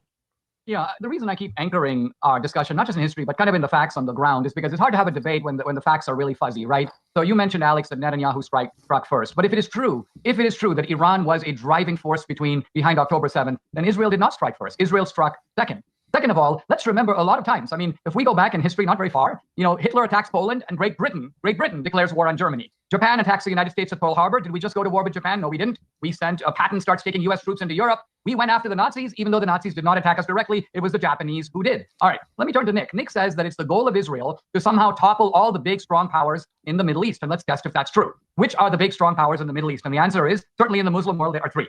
There is Saudi Arabia, there is Egypt, and there is Iran. These are the three big boys of the Middle East, and they are jostling, by the way, for power, the one against the other. Israel has excellent relations with 2 out of the 3. Now, the only reason Israel doesn't have excellent relations with Iran is Iran continues to not only plot and scheme, but openly declare and fund military forces, Hezbollah, also Hamas, that are aimed ultimately at eradicating Israel from the map. That's the meaning of from the river to the sea. So Israel is willing to get along with powerful forces in the region. It's made friends with some of them. It gave back land to Egypt. It's on good terms with Saudi Arabia. I think it would be on good terms with Iran if Iran wasn't driving the aggression from its side. So I completely reject Nick's idea that somehow Iran is fighting a defensive war. Nobody wants to invade Iran, least of all Israel. Israel would like to have nothing to do with Iran. They've got a successful society on their own. Now, you're asking about Trump and kind of where all of this is going. And I think I want to highlight the simple point that, look, Trump is actually a kind of master of this kind of, well, I'm going to call it mafia diplomacy. By that, I mean that he acts like Don Corleone. He twists people's arms. He basically tries to pull everybody into line. And sort of this idea, number one, when Trump basically even started talking about the idea of striking the Iranian facilities, there was a massive scream on the part of the, let's call it the Nick Fuentes camp, but there were many others in it. This is Grando Reaper said, Alex Jones not being head of CIA is missed opportunity. How do you know he isn't? I think that's a fair question. Or press secretary. No, that, my friend, is, we can agree on that. Alex Jones as press secretary, that would be frightening even for me, but I would like it. It'd be scary, like a haunted house at Universal Studios. You go, you watch it, you go to it to get scared, and you like it, you have fun, you enjoy it, but it is scary. This is disastrous. We're going to be in a war. We're going to have tremendous casualties. The Iranians are going to strike back at us. Just wait for it. None of this actually happened. So if I'm going to show a little modesty about Iraq, it would be good for Nick to admit that he and so many others were completely wrong about what the effect of Trump's strikes were going to be. Number two, Israel is a country of 10 million people or 12 million people. The United States is 350 million plus.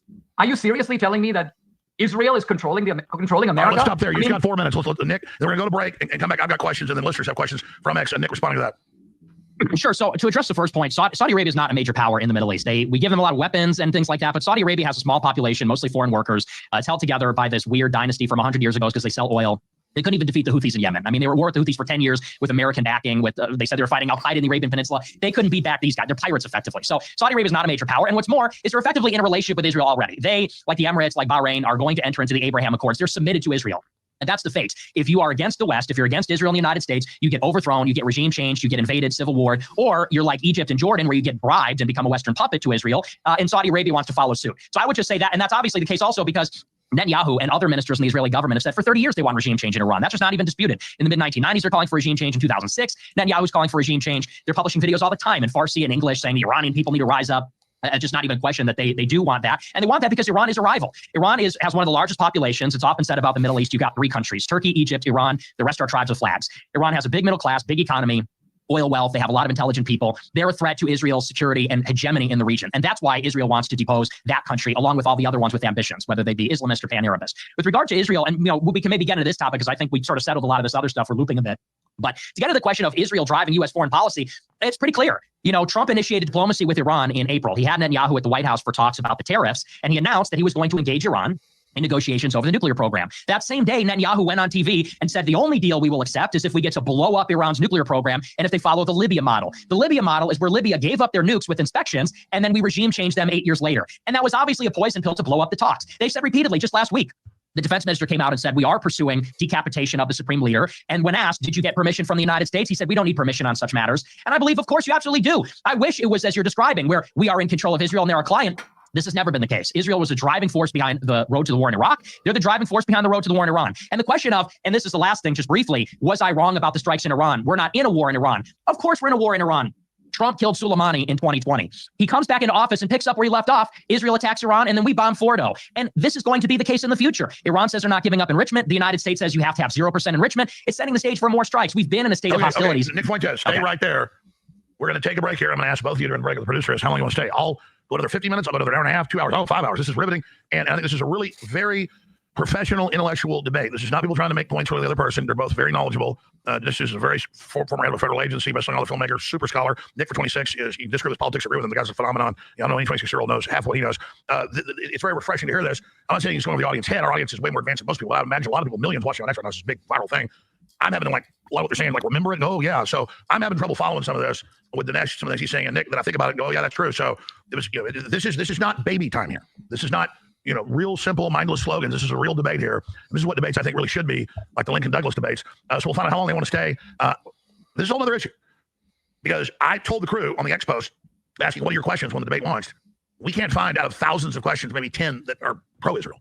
And I'm not, again, I don't want to just come on here and read anti-Israel stuff. I want to get both sides for a debate. We literally, which the poll numbers show, the whole world's turning against Israel. And they got nuclear weapons. Like Michael Savage is pro-Israel. He came on last Friday, but he said, no, Israel's going the wrong way. The whole world's turning against them. This is going to get Israel destroyed. They got nukes. I mean, whether you love Israel or hate them, they get cornered. Samson option. So, I mean, I'm sitting here telling the crew, get me a pro-Israel comment on X. And I mean, literally, they found like one. I mean, I've got an issue here. Yeah, they're all, it's out of control. Dinesh is a great guy. I'll put him in jail. He was put in jail by Obama for supporting Trump. So, and by the way, I'm very thankful for Trump overall on domestic policy, economy, everything. I think he did what he thought was best with the Iran strikes. I hope it works out. It's like pulling teeth to get a pro-Israel comment on X. Jesus Lord, we're digging for him. We purchased some bots, and we're telling the bots to leave the pro-Israel comments. They refuse to do it. We are just high and dry looking for pro-Israel replies. We need to be adults about this. We don't be like the left that calls for arresting anyone we disagree with. And I'm just being honest here. I think it's shocking. Everybody's on X saying arresting that decision. Don't worry, it's already happened to him. So this is I'm not trying to. Sorry. You get 2 minutes before we go to break. I mean, you go ahead. I was saying maybe what we can do is do a brief sort of summary of our positions for a couple of minutes. I'm baked, but I mean that's what he was saying, right? What I was looking at a different tab for a second, and whatever, I got other stuff going on. I was reading the chat too, but that's pretty funny. BW, what's up, family? I'm baked.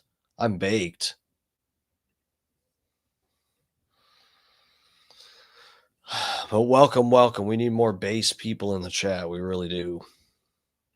And then, let's set a time and take questions, and we can each get a chance to answer them. And, let's see, it's a little after 8 Central Time. Why don't we go till 9 if Nick's agreeable? I think we've sort of agreed we'll do 2 hours total. And so I'm good with that. No, sounds good. You know what I can do? Because I got no serious questions on X. I mean, it's just, I'll read some of these. I mean, they're good questions, but it's all like foaming at the mouth. Just whatever. The point is, I'll read them, okay? I'm just being honest. I want to get both sides. I'm not getting it. Oh, my God. Bro, I can't imagine what questions they're getting on X. What is he talking about? The replies on this thing? On this video? I don't want to lose our spot in this video. 1 hour, 13 minutes. If I minimize this and look at the replies, is that like what he's talking about? People putting their questions? Hold on.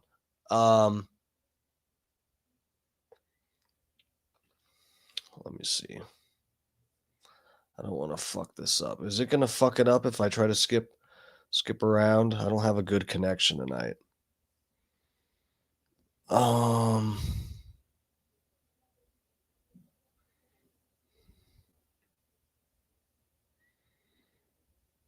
don't want to vote in this. I want to see what 23 minutes left. Really?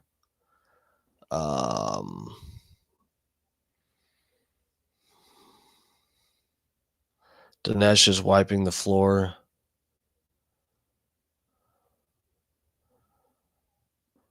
Didn't watch but voted D'Souza just to see the results. This is not good for our country if Fuentes is winning. Okay, so Fuentes is getting more votes. That's exactly what's happening. How in the world does anyone think Fuentes won that debate?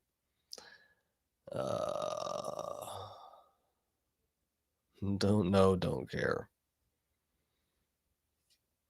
Okay, let's go back to it.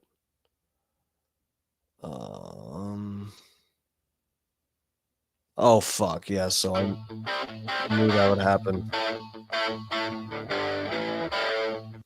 Where were we? Hour and what?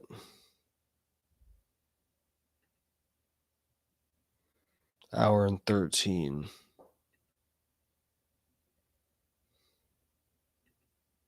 Honest, like I wanted to get both sides. I'm not getting it. Well, we'll fire the phones up, but I want at least an hour. So let's go to 10 after 9. I'll get that both from you because I want to take a bunch of comments. Here's the toll-free number. Fire up the phone system. Never fear, the phones are here. We'll have people call and actually have some real questions. I'm not like, oh, look at Joel trying to get pro-Israel questions. No, I'm not just going to like literally read 50 questions in a row Israel. I want to get both sides for a real debate. So the toll-free number, we're firing the system up right now, 877-789-2539, 877-789-2539, 877-789-ALEX. But it shows you just 2 years ago, half the stuff would be pro-Israel. That's a whole nother issue of what the poll numbers show, the world turning against Israel, which, again, even if you hate Israel, they got nuclear weapons. They're not going away unless it's in Armageddon. 877-789-2539. What happens when you call that number now? Is it shut down? Oh, our Ukraine Turkey buddy. What's up, Ozan? I'm afraid that you've been in here a minute. What's up? What's up? Thanks for joining us.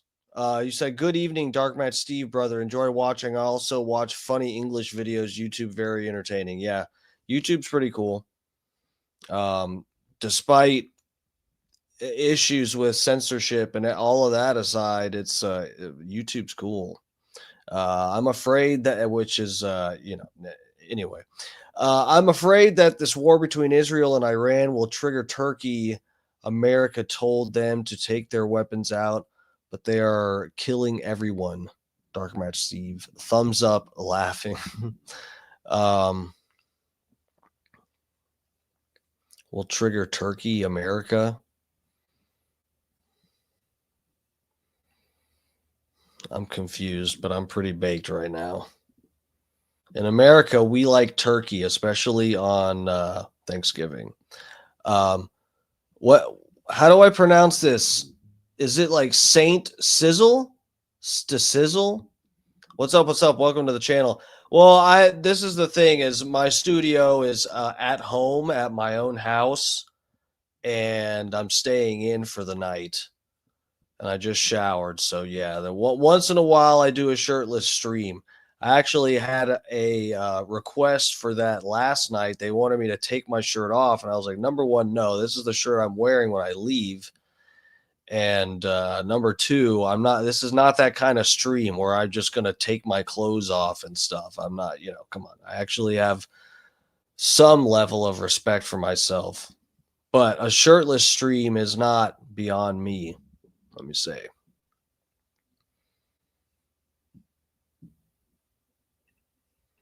Dinesh D'Souza is a best-selling author and one of the top documentary filmmakers in all time, probably the number one documentary for actual grosses. Dinesh D. D'Souza, DineshD'Souza.com.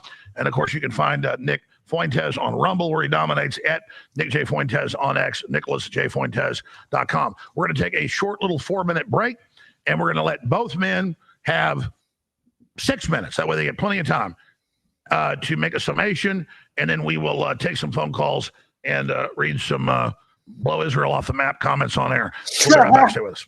No. The biggest sale in the history of thealexshowstore.com is now live. It's the 1776, July 4th, 2025. All right, let's get through this ad. You got to be kidding me. Oh, God. Alex Jones in his underwear. Did he take the Zemp, guys? You guys remember, I was actually really worried about Alex Jones, how quickly he just slimmed down out of nowhere. His face is like actually visibly thinner and stuff. Did he take the Zemp, or is it just the methylene blue, whatever bullshit he slings? He's losing all weight. Taking back my health. You're so good. Taking back my health. Jesus God, more of him in them little boy shorts. If I got on here wearing this, you saw what he had on, the little boy shorts, whatever. You guys would not let me live that down. You guys would be talking all kinds of shit. Oh, Steve's on here with this fucking little twink body, rocking little boy shorts. What a little bundle of sticks. And meanwhile, Alex Jones is over here, alpha daddy, slinging supplements with his little boy shorts. It's not fair. AuctionStore.com and have a wonderful July 4th. Please remember that this broadcast is only as powerful as you make it. When you share the live feed from Real Alex Jones on X, on your email list or text message, on other platforms, word of mouth, on X, it changes the world. When you share the feed from Infowars.com/show, it changes the world. So remember, Paul Revere's, you're not... Guys, if you share which actually I was really surprised. I saw a few people were sharing my stream. Sometimes I worry that things get too crazy on this stream, and so people hesitate to repost. But I was actually surprised. I saw a few people in the last few days reposting it and sharing it. One of them was Scott Starbird. I forget the guys on Facebook that were reposting it. But yeah, I've seen a few people. I really appreciate that. When you do that, when you share my stream as well, you change the world. You truly are changing the world. Part of the solution, you are the solution. You're everything. When you share the live feed, when you share the clips of the... You guys are my solution to beating these algorithms. I'm on here every night fighting for my life, fighting these algorithms. You guys can help me win that fight by reposting the stream and hitting the like button and all that. Show. When you send that out to everyone you know, that's the reach, the amplification. That is 99% of this operation. You are the whole shooting match. And the InfoWar is everything. And you are the mind, the bones, the guts, the blood, the will, the soul of the InfoWar. So release your will and power now. Chat, you are the testes and ovaries of this stream. Get out there and spread that seed, baby. Destroy Spread that filthy, filthy seed. them. I'm packing a bowl. Let's get back to this debate. Come on, Alex. All right, well, this has been a great debate. We're 1 hour, 17 minutes into it, but I went to the guest about 7 minutes in, so we're about an hour and 10 minutes into it. It's been very intellectual, very informative. I imagined, and I'm not disappointed, that we would mainly focus on the current issues. And so I want to give both men a chance. I forget who went last. Again, I've got the times basically down. Maybe one person got a minute more, somebody else, but I'm being as fair as I can here. Who went last? Was it Dinesh or was it Nick? Well, Alex, I went first in the beginning, so why doesn't Nick go first for 6, and I'll go for 6, and then we'll go to questions. Perfect. And then I have one question after that, but yeah, Nick, go ahead. Yeah, sounds good to me. So to sum up sort of what we've been talking about so far, the question is, what is America first? What's putting America first? I'm not pro-Iran. I'm not an isolationist, or I'm not even necessarily opposed to the United States engaging other countries abroad.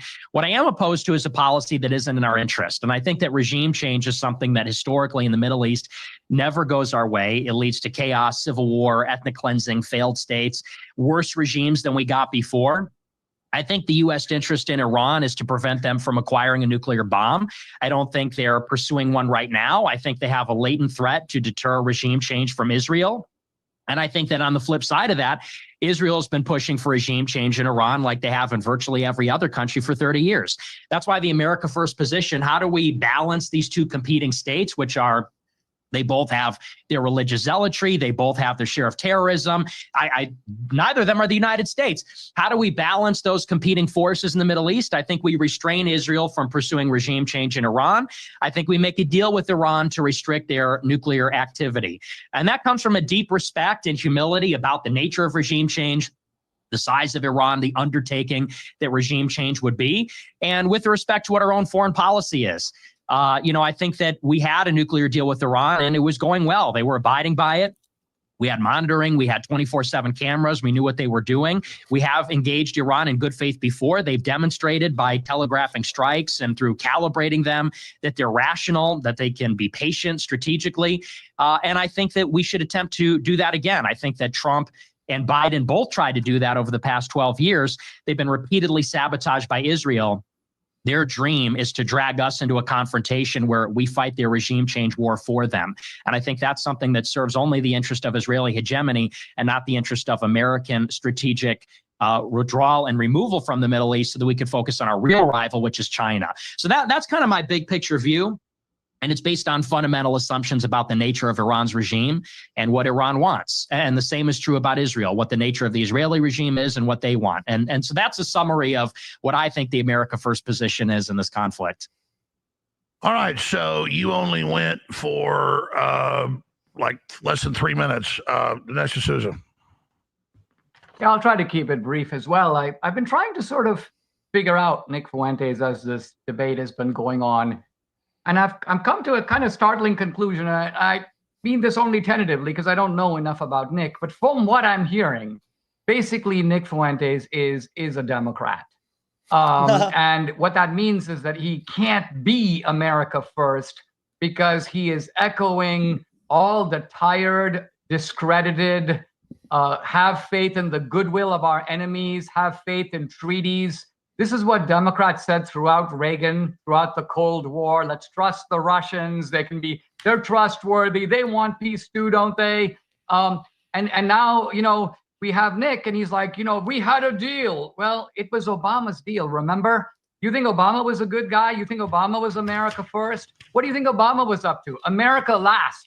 Obama's idea was let's strengthen our enemies and undermine our friends. Why do you think he got rid of Mubarak in Egypt? Because he was an ally of the United States. And then we got the Muslim Brotherhood in power in Egypt. That was not, Obama is not the same as Jimmy Carter. Jimmy Carter was an idiot. He was a nincompoop. We'll give him the Presidential Nincompoopery Award. Obama's malevolent. Obama represents ultimately, if you follow what Obama says, it's basically what our enemies want and not what we want. And so notice, Nick, how close your position is to Obama. The Iranians are reasonable. The Iranians don't have any imperialistic ambitions. They don't have any real ill will toward Israel. Sick burn, by the way. I have to call it how I see it. Sick burn. Roasted. Their militarization is purely defensive.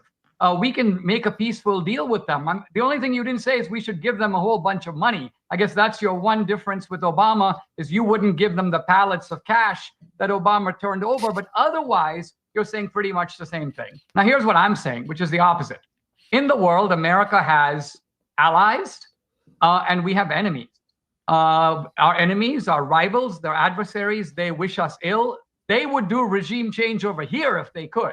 Hold on. Oh, yeah. See, people are voting Nick Fuentes for that poll. I knew it. I wonder what it is now. And who are some of those people? Well, China, to some degree, Russia, certainly Iran. And so if you read Clausewitz, Sun Tzu, Machiavelli, the whole idea is you want to weaken your enemies and strengthen your friends. That's what America First means. It means promoting American interests in the world. And you seem to be promoting the opposite. You seem to be saying, well, enemies aren't that bad, and our friends aren't our real friends. Why don't we put some pressure on our friends, and why don't we trust our enemies more? I mean, this is basically straight out the logic of the Democratic Party. It's been disproven time and time again. And I think you're wrongly drawing lessons from the Iraq War that are basically turning you into a 26-year-old Obama. Okay, so I said 6-minute closing comments, but Nick went less than 3. You just went less than 3. So let's keep going here. Nick, I'm sure you want to respond to that. Yeah, I didn't really expect where you were going with that, but in retrospect, I should have. When you said this is tentative and I just met you, I thought maybe it was going to be positive, but I should have known it was going to be he's a Democrat. It's just a very strange thing that the moral universe you live in seems to be based on partisanship. It's Republicans and Democrats, like the KKK, the Nazis, Iran, like every ideology that's against like America and Israel's interests can be kind of molded into this like Democrat Party narrative. The thing is about Democrats and Republicans, I don't think there's a big difference. We have the same national security apparatus. Obama had the same defense secretary as Bush. And we maintained very much a similar foreign policy under Obama that we did under Bush. And then again, under Trump, Biden, and then Trump again. I think we have a deep state, the Pentagon, CENTCOM, National Security Council, the Directorate of National Intelligence, the IC. Mask off. Cook right now. It's sizzling. Let him cook. I mean, all these people are permanent bureaucrats. I don't think there's a lot of daylight between Republicans and Democrats. I think that's a meaningless distinction. I wouldn't say, I don't know what that means to be a Democrat. I'm a Catholic. I'm a reactionary. I'm in favor of immigration moratorium. I voted for Trump in 2016. Like, I don't know where you get off saying I'm a Democrat other than that. I think we should pursue diplomacy. And by the way, it's not based on good faith towards our enemies like Iran or Russia or China for that matter. It's based and anchored again in foreign policy realism. I'm a realist. I'm not a liberal internationalist or a liberal globalist where I believe there's a world of friendly democracies and autocratic foes. I would say that Israel is similarly a foe. Israel spies on Americans. Israel has planned. Thank God. I was like, when Dinesh was sort of mocking Nick's position, going, oh, well, our enemies really aren't that bad and our allies really aren't our allies. I was like, Nick, please, just like, there's definitely people watching this right now that don't know these really, filthy facts about the United States is relationship with Israel, things that have happened between our two countries. People just like don't know. So I was praying Nick wasn't just going to assume most listeners are familiar with these things. So good on him. And perpetrated false flag attacks against Americans in the past. When 9/11 happened, Bibi Netanyahu said it's a good thing because now we can sympathize with what they go through. And they looked at that as a gift because they thought that we would support them against the Palestinians, and then we would support them against their other rivals in the region. So this idea that we have friends and foes and, the Israel's part of the Avengers and the Iran is part of the bad guys. I think this is just juvenile and childish, and it's like I'm debating Fox News, this kind of stuff about. Okay, so since we went off the debate format, which is fine, Dinesh, counter that, and back to Nick, brief response back. Okay, so it's barely getting a little bit heated here. I like that they've been cordial the whole time, but Dinesh crossed the line. He called him a Democrat, so I think it's starting to, I feel like I'm debating Fox News here. We're getting a little personal. I like it, I think. But I have a few questions for you that I want to go to callers and I want to go to comments on X. But Dinesh, anything back? Yeah, the polarization of the world is not the result of some sort of ideological fantasy. It's a simple reality. You can see it in the animal kingdom. If there are two strong animals that are in a herd, they will fight each other for leadership. If there are two powerful countries in the world, they will become rivals, and the small countries around them will basically take sides, and you will begin to see this kind of polarization. So survival of the fittest. It's not survival. It's a description of a power struggle that drives international relations, and you'll be very naive if you don't see that force is at the bottom of international politics. Now, domestically, American politics is divided generally into two camps. Now, I realize that Nick wants to say, oh, they're just the same, but just think of the stupidity of saying that, because if they're just the same, it would make no difference if Jimmy Carter or Ronald Reagan won the 1980 election. I honestly believe that if Reagan wasn't in power for 2 terms, the Soviet Union might not have collapsed. In a sense, Nick is saying he voted for Trump in 2016, but it didn't really matter. It wouldn't have mattered if Hillary was president because Hillary would have been pretty much the same as Trump. And similarly, Nick is saying now that he wouldn't mind really if Kamala Harris won the 2024 election, because after all, the country would be pretty much the same because the two parties are a uniparty. And as to quote him, these are meaningless distinctions. Well, I think the whole idea of America First, of MAGA, of Trump is based on the idea that, look, yes, there are common forces. The intelligence agencies have been a malign influence in both parties. And there is a kind of drinking at the swamp establishment, and Republicans and Democrats are part of that. But nevertheless, there are distinctions that really matter. This country already in just a few months is very different than it would be if Kamala Harris. The border would not be secure. We wouldn't be looking at making these tax cuts permanent. We wouldn't be looking at 10,000 new border agents. And on it goes. We would be dealing with the trans phenomenon, would be shoved down our throats. probably, Nick, you and Alex would still be thrown off social media. So the Trump phenomenon matters. Trump has made a difference. I'm not saying that Trump is not open to criticism. I'm not saying that MAGA means some kind of we all have to follow Trump like the Pied Piper. But what I am saying is that Trump has proven far more often to be right than wrong. And if I'm choosing between the foreign policy, you know, I see what Dinesh is saying, but I feel like this is borderline a very cheap response to the accusation or the theory of the deep state. Okay, just to say that things would be different had there been a different president in office. I mean, yeah, that's obvious. In a way, so it's like, you know, Nick is saying on the grander scale, the two parties are the same. We have a deep state that is actually involved in pulling the levers to varying degrees. And Dinesh goes, well, when there's a president, for a Republican president, it's they're very different in office than when there's a Democrat president. It's like, that's almost sidestepping the point entirely, you know. But it's you know, this isn't considering the fact that either one of these either a presidential candidate from the two different parties that we have available to us in America, either one of them could be a fucking puppet and be playing their fucking role. You know, it's not, I don't think Nick is claiming that regardless of who's in office, the immigration and every little fucking aspect of the government is going to be the same. That's obviously not the point that he was making. Okay. Thank you. Thank you. Brief comeback from Nick. Oh, by the way, Scott Starboard, sir, thank you. I saw you reposted the stream. Thank you so much, man. I really appreciate it. Fucking Holyoke Joe's up in here. What's up, bro? DMS, what flavor was that crack? It's pipe tobacco, and what is it? I'm almost finished with that bag. It's Jamaican rum flavored.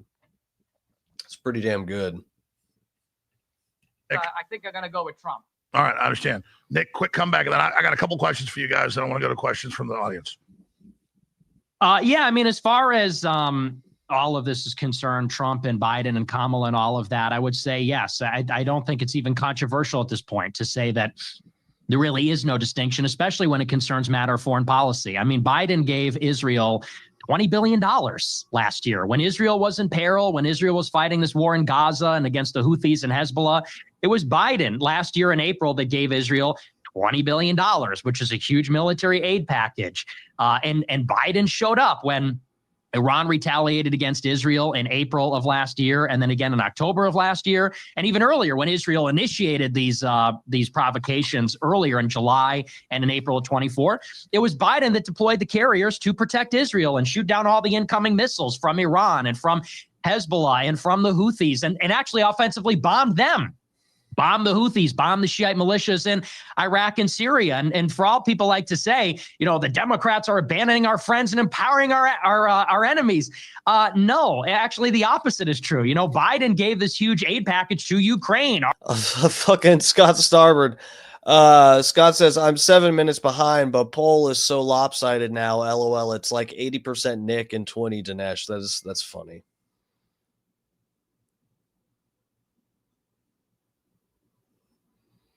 Sorry, guys. I'm my boss is texting me, so I'm trying to.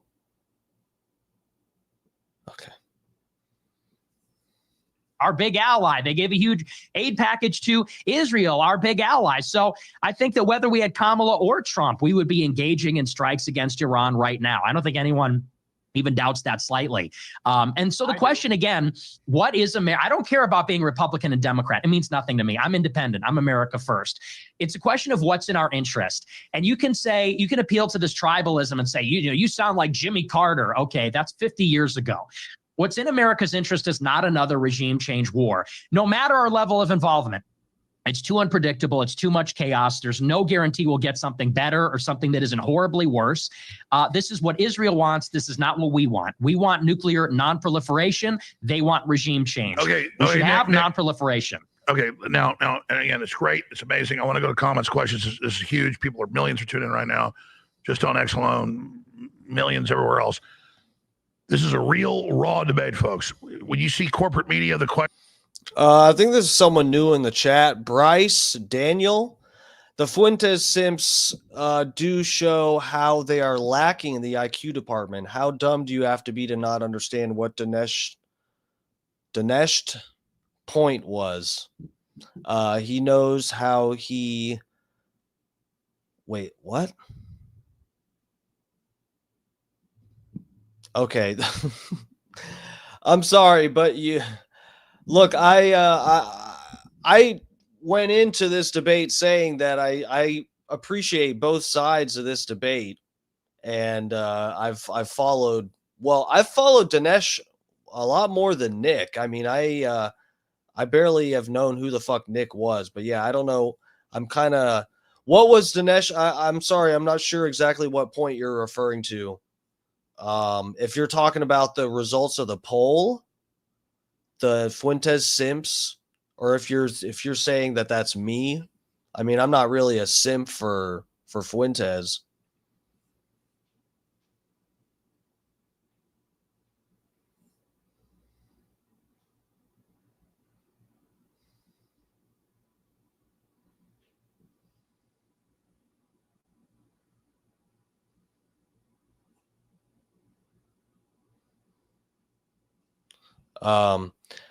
Okay, wait. Hold on. This second one.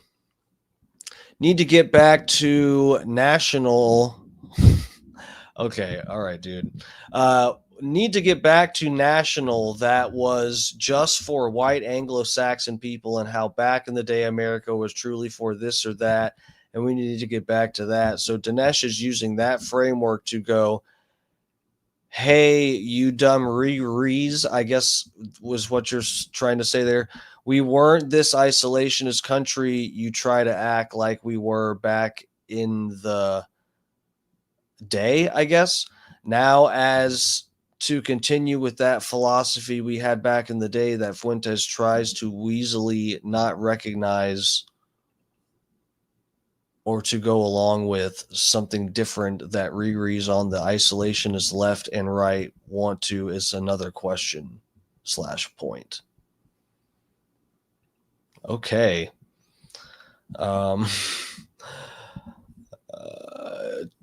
Sure. Questions are already prepared. It's been planned for months or weeks. This is real unfiltered. None of us talk before the show other than text messages. Hey, are you ready to come on the show? Yeah, I wish I could. Christian Hawley, that makes two of us. No idea what you're saying, Bryce. No, I'm not sure what you're saying either. I read what you wrote, and there's probably, you could say, trivial, typos and stuff. I'm not sure if that's throwing me off even more of what you're trying to say, but I'm certainly open to whatever criticisms and stuff. I mean, like I said, I like both of these guys. I can appreciate them. I do have, I would say, a healthy suspicion of the country of Israel. That's what I would say. So that you could say maybe I have a bias towards maybe supporting Nick because he's so blacklisted for his extreme take on that. But I appreciate both these guys. They're both really great debaters. I truly was coming to this as a fan of both these guys, wanting to see what the fuck happened. I had no idea what the topic even was. I heard these guys debate it. I was like, holy fuck, someone agreed to a debate with Nick. That's that's pretty crazy. I bet both these guys are actually getting some good clicks off of this. I hope they do, because this is it's a cool conversation, and Dinesh is brave for doing this just because, that's stupid to even say, but it's just, everybody has this, everyone fucking avoids Nick Fuentes. Everyone has this reaction to him like they're fucking allergic or something. No one fucking debate. People on the right and the left run from Nick, and Dinesh took the debate. So I like that. He's got balls, but he's pretty canceled too. So I guess it's like, it's two canceled people who can't ruin each other's careers. Show. That's it. So this is raw. This is what it's all about. This is real media. We're so blessed to be here. So thankful to the crew. So blessed for all the listeners and viewers tuning in, and the clips of this going viral everywhere. This is what it's all about. Let me ask you both this question. I know you're both pundits and both analysts, and you have your views, and I think you both come from a position of realism and integrity that you believe what you're saying. We all see the rose-colored darklies, but we believe what we're saying. Christian Hawley, thank you for checking out the stream. This is it's called Dark Times with Dark Match Steve. That's what you're watching here. I'm not normally shirtless. I'm sorry. I just showered. I'm wearing pajamas, and I'm eating dinner and going to bed after the stream. So that's, I'm staying in tonight. I think I'm thinking you're referring to the other person, Bryce Daniel, when you say you might be R. I don't know. But if you're saying that about me, that's fair too. Truly, I mean that.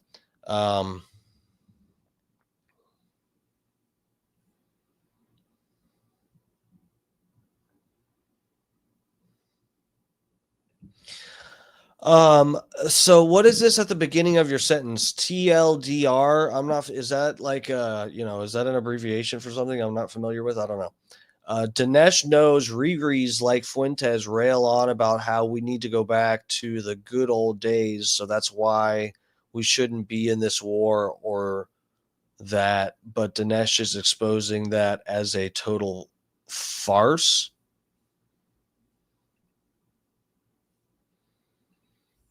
All right. I respect your opinion. I'm not really sure. I don't think, that doesn't really, okay. I am smoking, and I'm a little baked, and I wasn't intending on, I really had no idea what this exactly was going to be about. Maybe I should have guessed that this would have to do with Israel and whatever.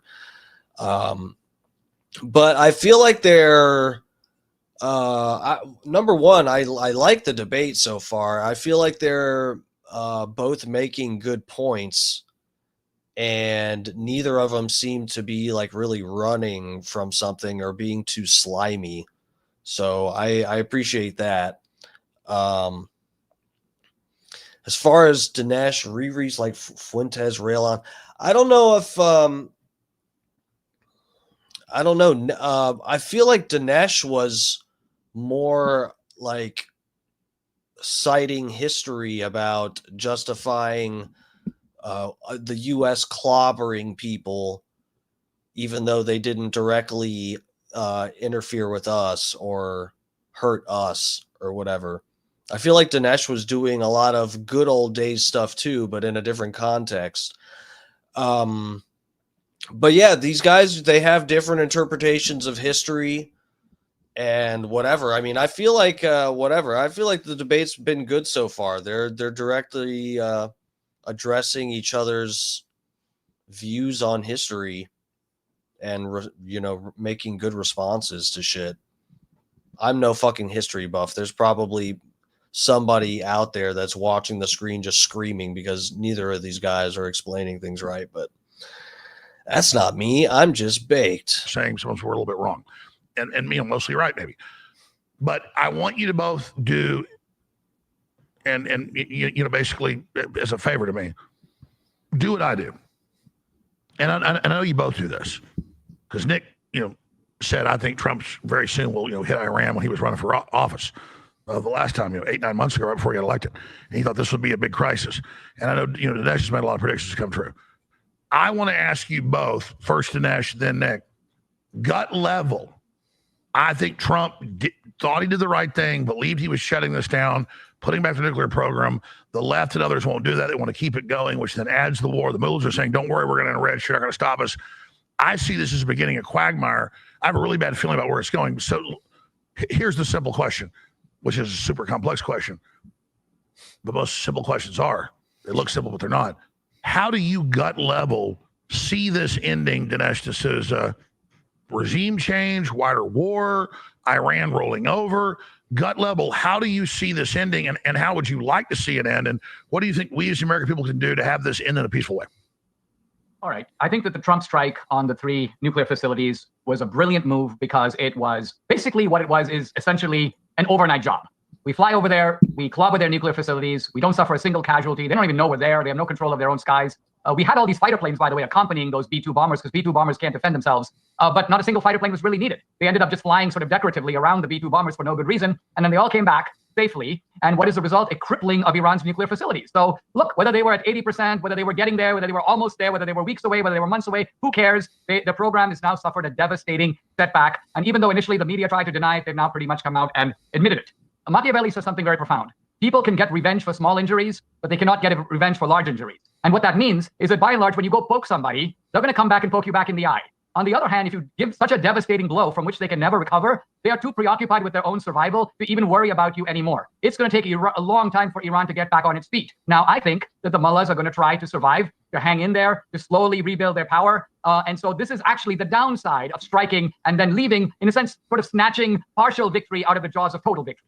Because I don't think we're very far away from the mullahs essentially running away. There were even reports that some of the top Iranian officials were already starting to leave the country. And just before the regime falls, we go, oh, well, we better stop. You know, we don't really care about, quote, regime change. And so yeah, but that's because Trump doesn't want a quagmire, Dinesh. Who knows who's going to come into the vacuum? We never know, Alex. But the point is, when you have these dangerous situations in the world, you have to make a judgment call about whether what's going to come later is better or worse. We have certain red lines. One of them is we're not committing troops. We're not going to commit troops unless Iran attacks U.S. borders or U.S. bases. If they do that, then Trump's, we're not in a war, has to be set to the side. So let me raise this now that we're deep into this. I got a few. Hold on, fucking Buzzard Bob's up in here. What's up? Hey, Steve, how you been, son? I've been good, Buzzard Bob. How about you? How you doing? I'm enjoying this debate. You liking it? Questions, Dinesh. If the middles are so insane, and they just put a photo out, which goes to that side of the equation. On the other side, they did like in 2020 when they attacked the Iraq base and called Trump before and said we're going to launch 18 missiles in the desert. And they did as a face-saving event. They did that again this time, called ahead when they were going to hit Qatar, and did that. So they're so crazy. Why did they then telegraph all this and try to de-escalate?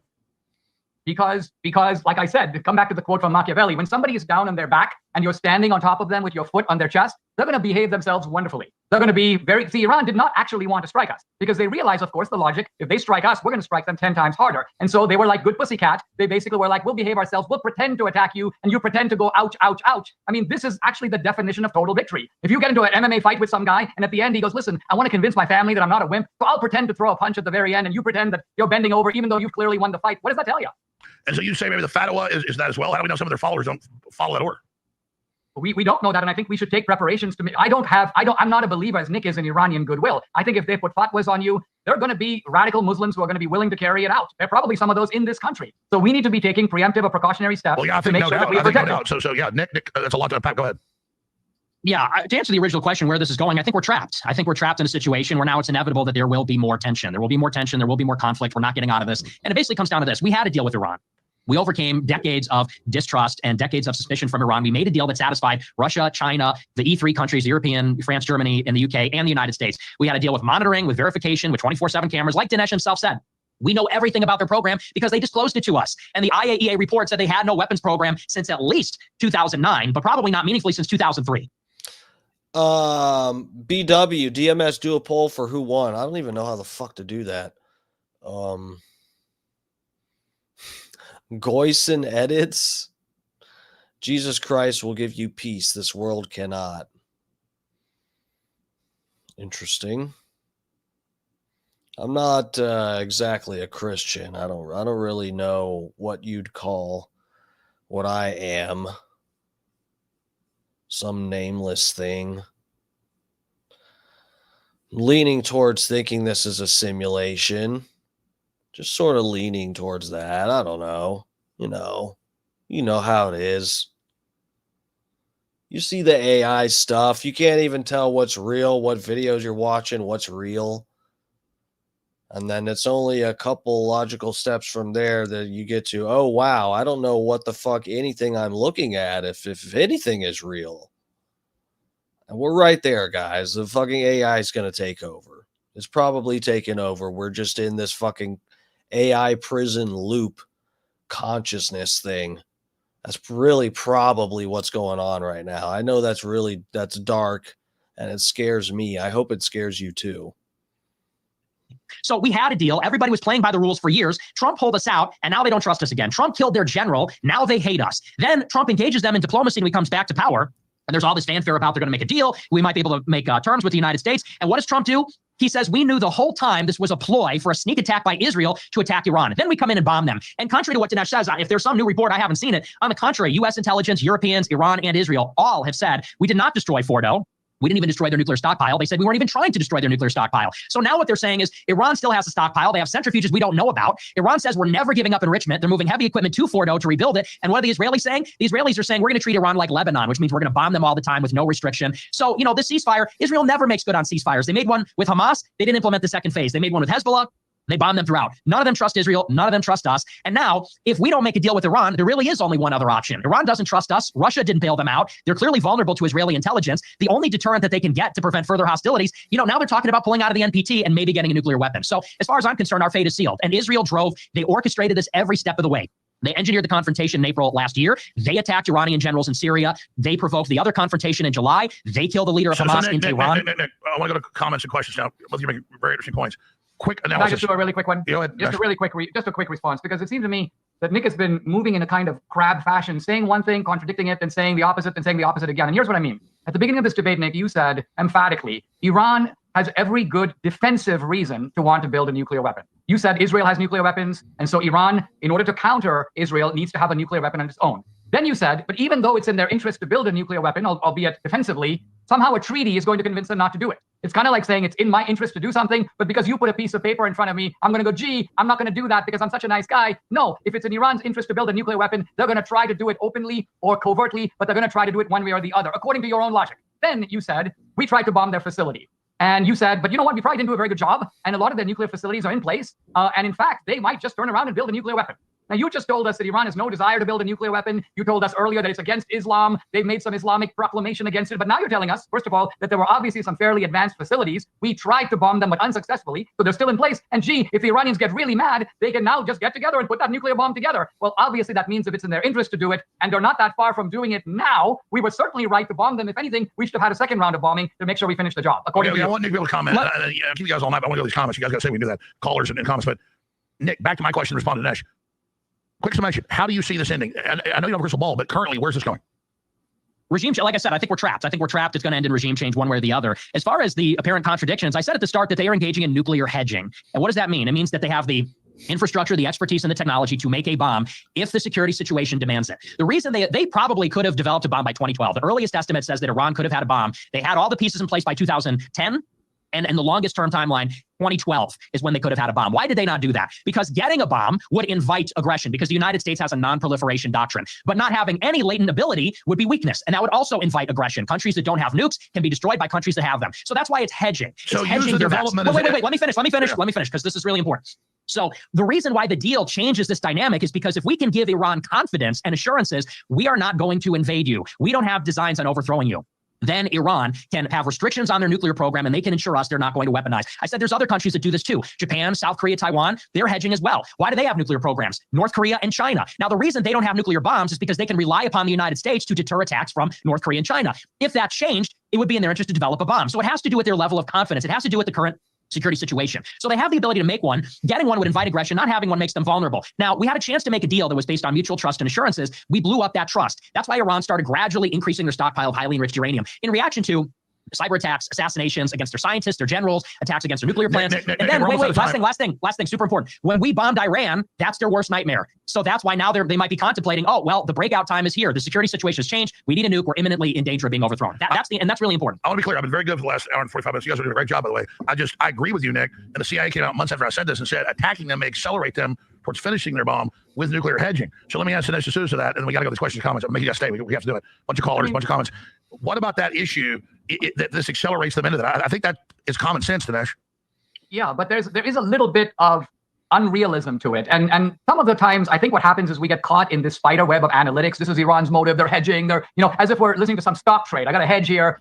It's very simple. If you had a guy that lives down the street whose official doctrine is death to Alex Jones or death to Nick Fuentes, and that guy in his basement is making a bomb that can take out your home, take you out, take out your whole family, you're not going to sit around and go, well, what's the computation going on in their mind? You're going to say that, guess what? If that guy has the intention, which is to say the motive, and he has the ability to deliver this bomb in a catastrophic way, then guess what? If I've got some friend in the neighborhood, let's call it Israel, and they go, listen, we're happy to go do the job for you. We will go clobber that guy. But guess what? There's one part of the room we can't get to. If you will lend us a plane for one night, we will bomb that part of the house. And that'll be the end of that guy. No more debt to America. You'll be able to sleep safely at night, you and your family. Who wouldn't take that deal? Who would sit around going, well, we have a relationship based on mutual trust. They keep saying debt to America, but we don't really believe them because lots of other people say similar things. And so therefore, we're going to do an Obama type deal in which by and large we kind of look the other way. We don't even have good ways to fully monitor what they're doing. Nick conceded they have the motive to do it, the interest in doing it, and they can do it pretty much whenever they want. And you're saying we should rest at ease when we have people like that with essentially dangerous weapons? Okay, Dinesh,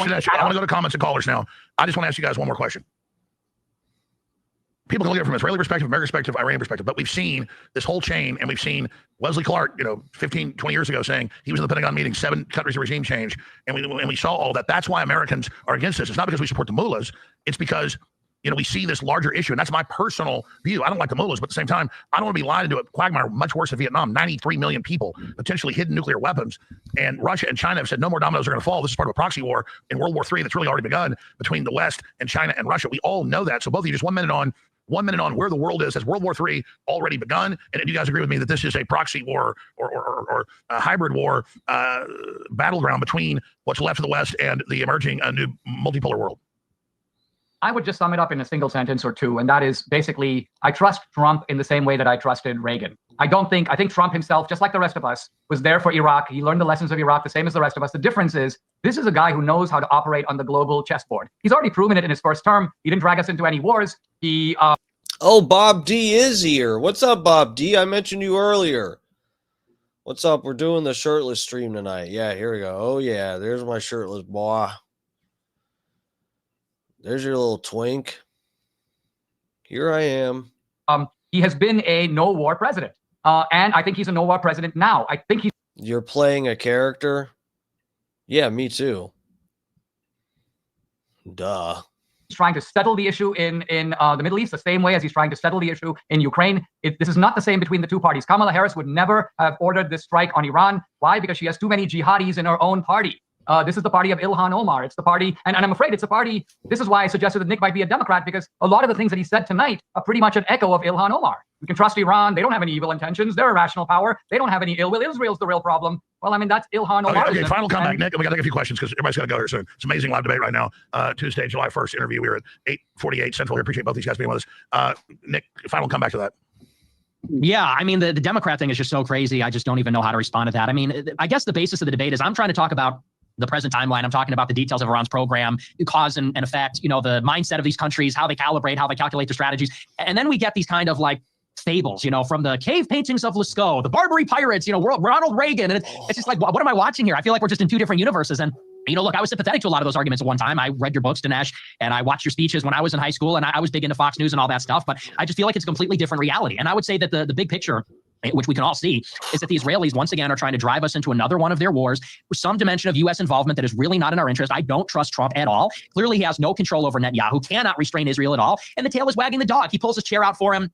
And Trump said repeatedly, we want to make a deal. We want to make a deal. And Israel said, no, we accept no deal. We don't care about the terms. If it's good, if it's bad, we're bombing Iran anyway. And the second the time ran out on Trump's deadline, they were scheduling a 6th round of talks for that Friday and then that Sunday. Israel let loose and they bombed Iran and they started this war when they knew they couldn't win. They started getting pummeled and they knew that would force the United States to intervene in a way that wasn't effective. And look, now we're in it. Now we're trapped in this problem. You're going to see it rear its head again in a few months, and there'll be more U.S. involvement. We spent $30 billion on this conflict so far. There's nothing America first about it. I don't trust Iran. I don't like Iran. I don't like our adversaries. I just want America's interest to be put first. And I don't see how very briefly, this is, I swear to God, the last question. We're going to go to these callers and a few quick questions.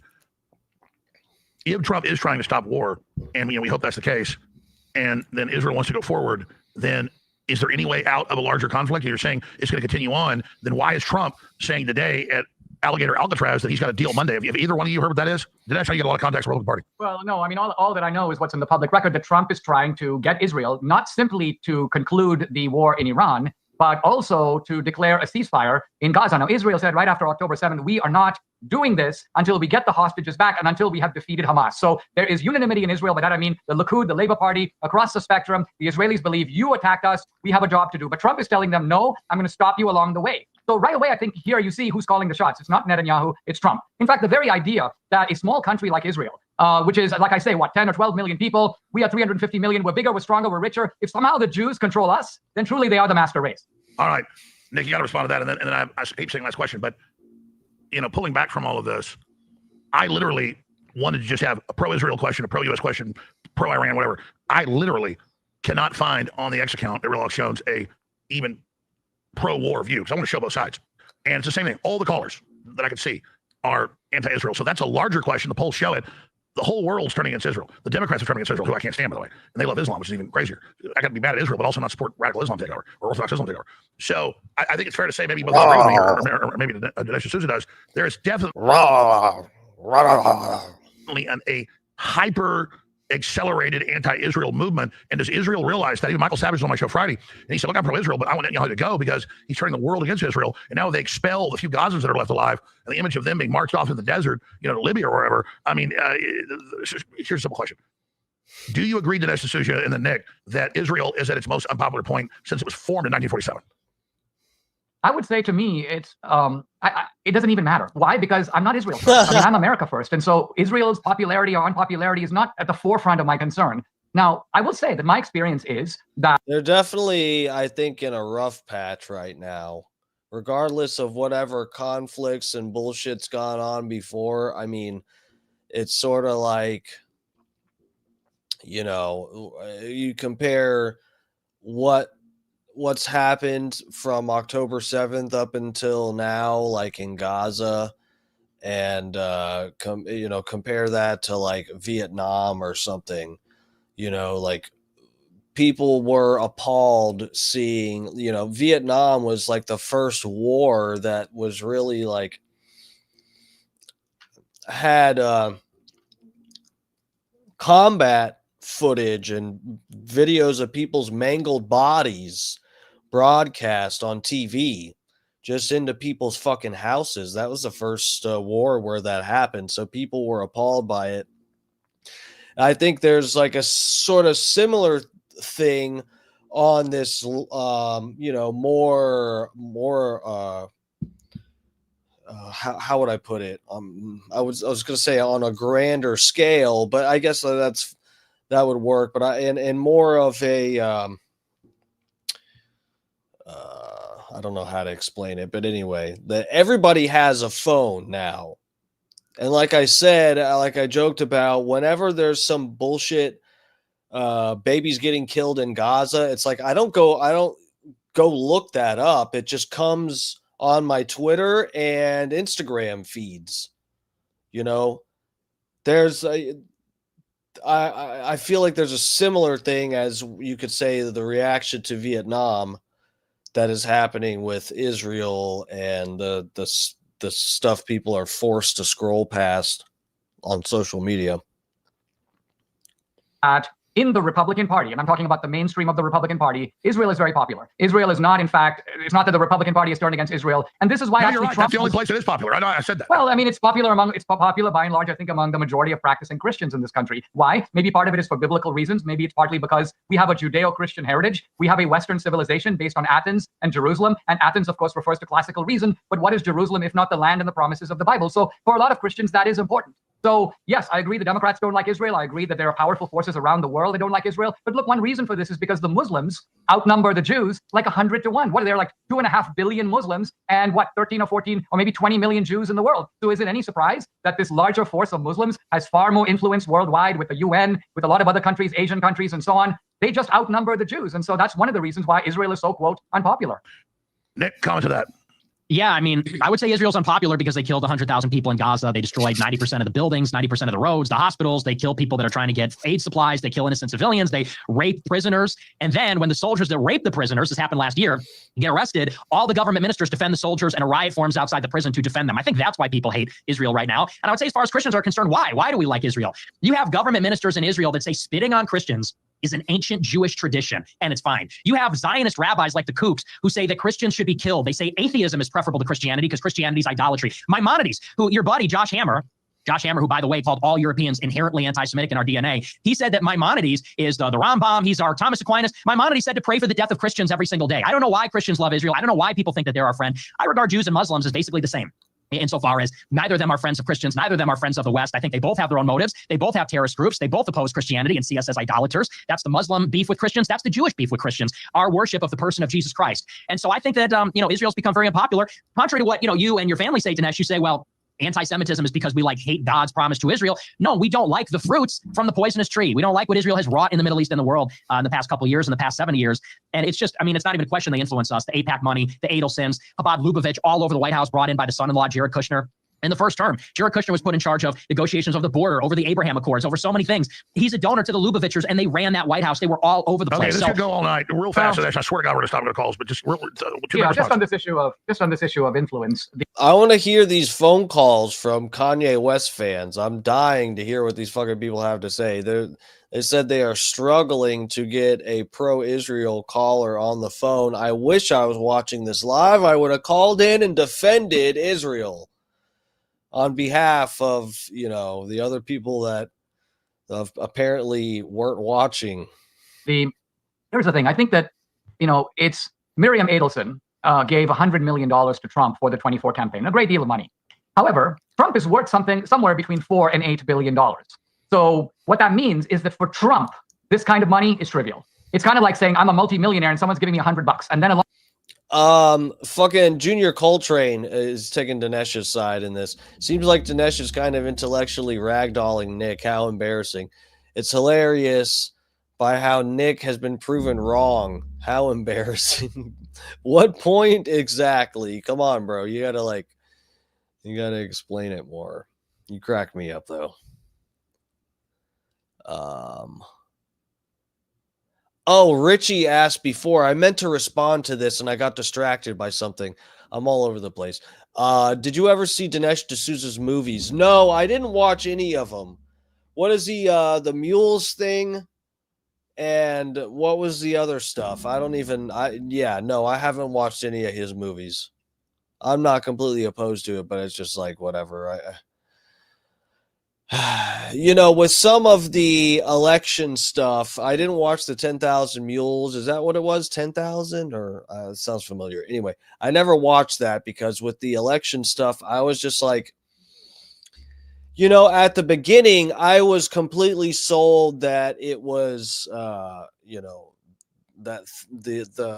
it was stolen or whatever.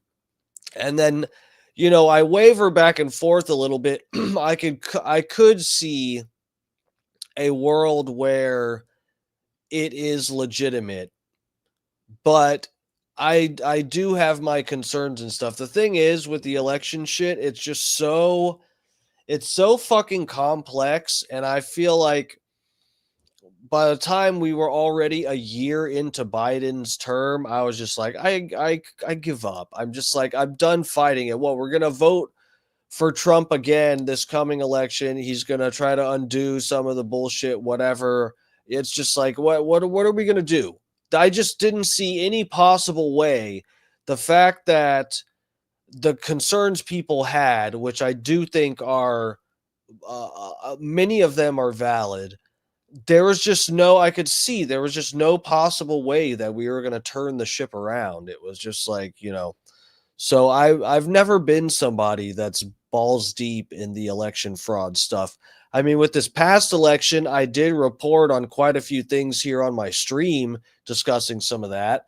What was it, guys? Was it Pennsylvania? They did this past election, the presidential election, they busted it must have been some kind of group that was planning something with election fraud. It was a voter registration fraud scheme is what it was, but that leads to voter fraud in Pennsylvania. If you'll let me explain, anyone that I see with my numbers, there are some new people in here tonight, but if you look this up, Pennsylvania voter registration fraud, you will see that they had a rash of it was at least, I think, thousands. I forget what the number was, but they had many fraudulent voter registrations that came through. So the reason that this is a bigger issue than what it sounds like, maybe some people might be saying, oh, well, that's not voter fraud, right? But with the Pennsylvania, if I'm remembering the state properly where this happened, which I think I am, the rules for voting first time in person is that you have to show ID. First time voting in a precinct, you have to show voter ID in Pennsylvania. But a voter registration card is a valid form of ID to be able to vote in Pennsylvania. You see where the problem is, where we busted a scheme where thousands of false, fraudulent voter registrations went through in Pennsylvania, but they caught these thousands of them that were fraudulent voter registrations. Well, that could be one person or 50 people who signed up for voter registration in different precincts. And then when you go to the precinct, they're like, oh, let me see ID. And then you just hand over the fake voter registration that you just got mailed to you because you put in false information and a fake name. Luckily, they caught them. But it's like this kind of thing, unless they caught, this could have happened in however many states, unless you catch the false voter registration, the fraudulent voter registration, which they happen to catch. So we know that this happens. It's not some crazy conspiracy.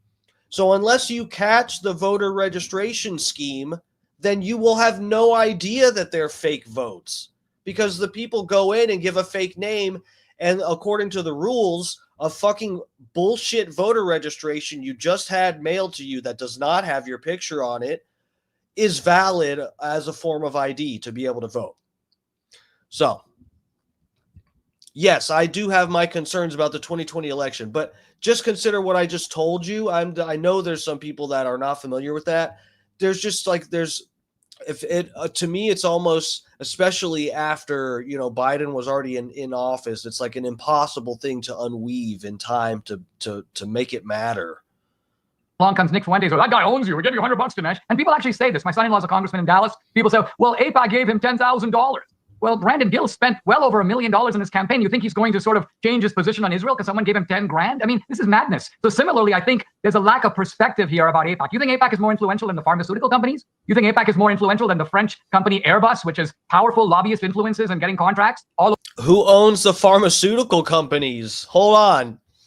What? Why is the what the head of Pfizer? The head of who else? Are they not? I mean, I am congratulating the Jewish people that you run all of the most expensive and valuable and influential stuff in the country. I congratulate you. Right? Who is more influential, AIPAC, the Jewish lobby, or the Jewish-owned pharmaceutical companies?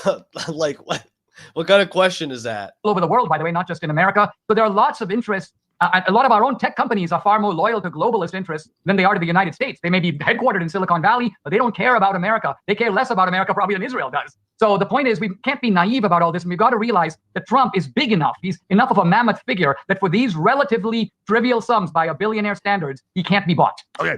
You've both been very gracious. Let's do a few calls and a few comments off X. But I'm telling you, it's all anti-Israel. Should we allow AIPAC to continue to intervene in American politics? Here, over at Shot. And then we have, a few weeks ago with Tucker Carlson, we have Senator Cruz saying, oh, no, they don't have any authority. That's what makes people freak out. Just admit it's a powerful lobby. Don't sit there and say, no, they don't really lobby. Dinesh, you want to respond to that? Wait, can I take that? Sure, go ahead. Oh, yeah, sure. Go ahead. So yeah, I think that, of course, AIPAC should be registered under FARA. And no, they should not be able to influence our politics. The way that AIPAC came about is they sprung from the American Zionist Committee, which was a foreign entity. It was foreign money pouring into the United States. JFK said, you got to register under FARA because it's foreign money lobbying for a foreign country. And all they did was basically a trick to reorganize how that money is spent.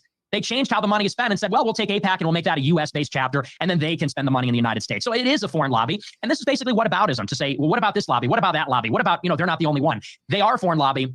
And even though they give small sums to some congressmen, they spend big sums to primary congressmen that oppose them. They did this to a number of progressive Democrats last year. They spent millions behind primary candidates against Democrats that didn't vote for foreign aid to Israel. So their influence is felt everywhere. And it's always this little like obfuscation game that's played with them. If you're America first, you can't be in favor of foreign lobbying. All right, let's move to the next. Let's move to the next. Well, let's push it some more, because the one name that you gave us was Miriam Adelson. Now, Miriam Adelson is married to Sheldon Adelson, and Sheldon Adelson made about $20 billion because he's a casino mogul in Las Vegas. He owns the Venetian Hotel, for example. So here's a guy who's an American citizen. He's a Jew, but we're not talking about the Israeli government. So are you?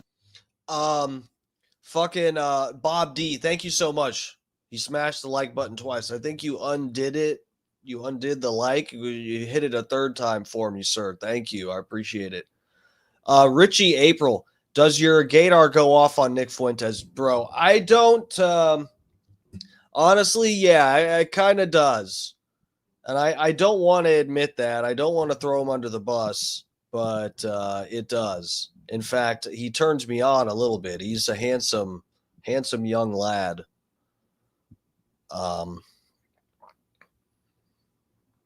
You just know they are also stealing these governor and mayor elections. It would be easy.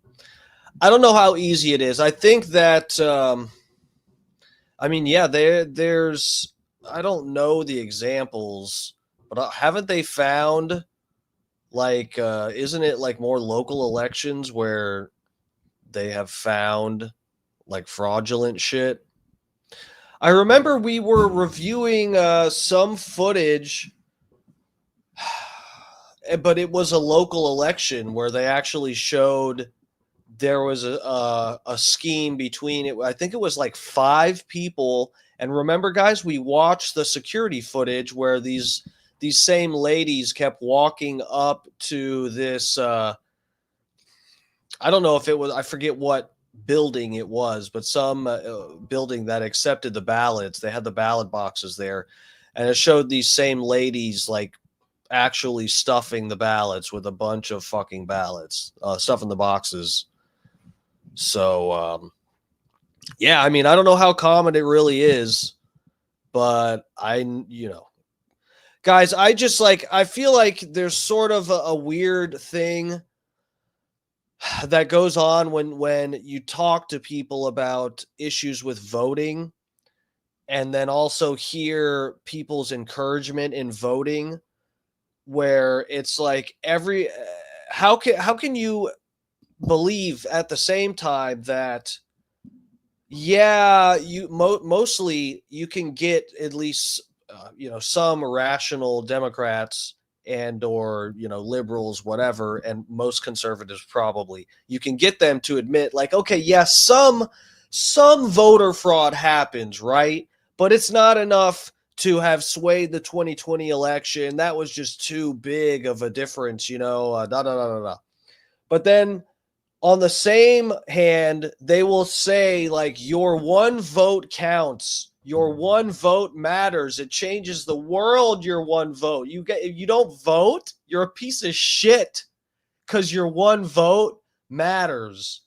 But the little bit of election fraud, which would have to be more than one vote, that's not a big deal.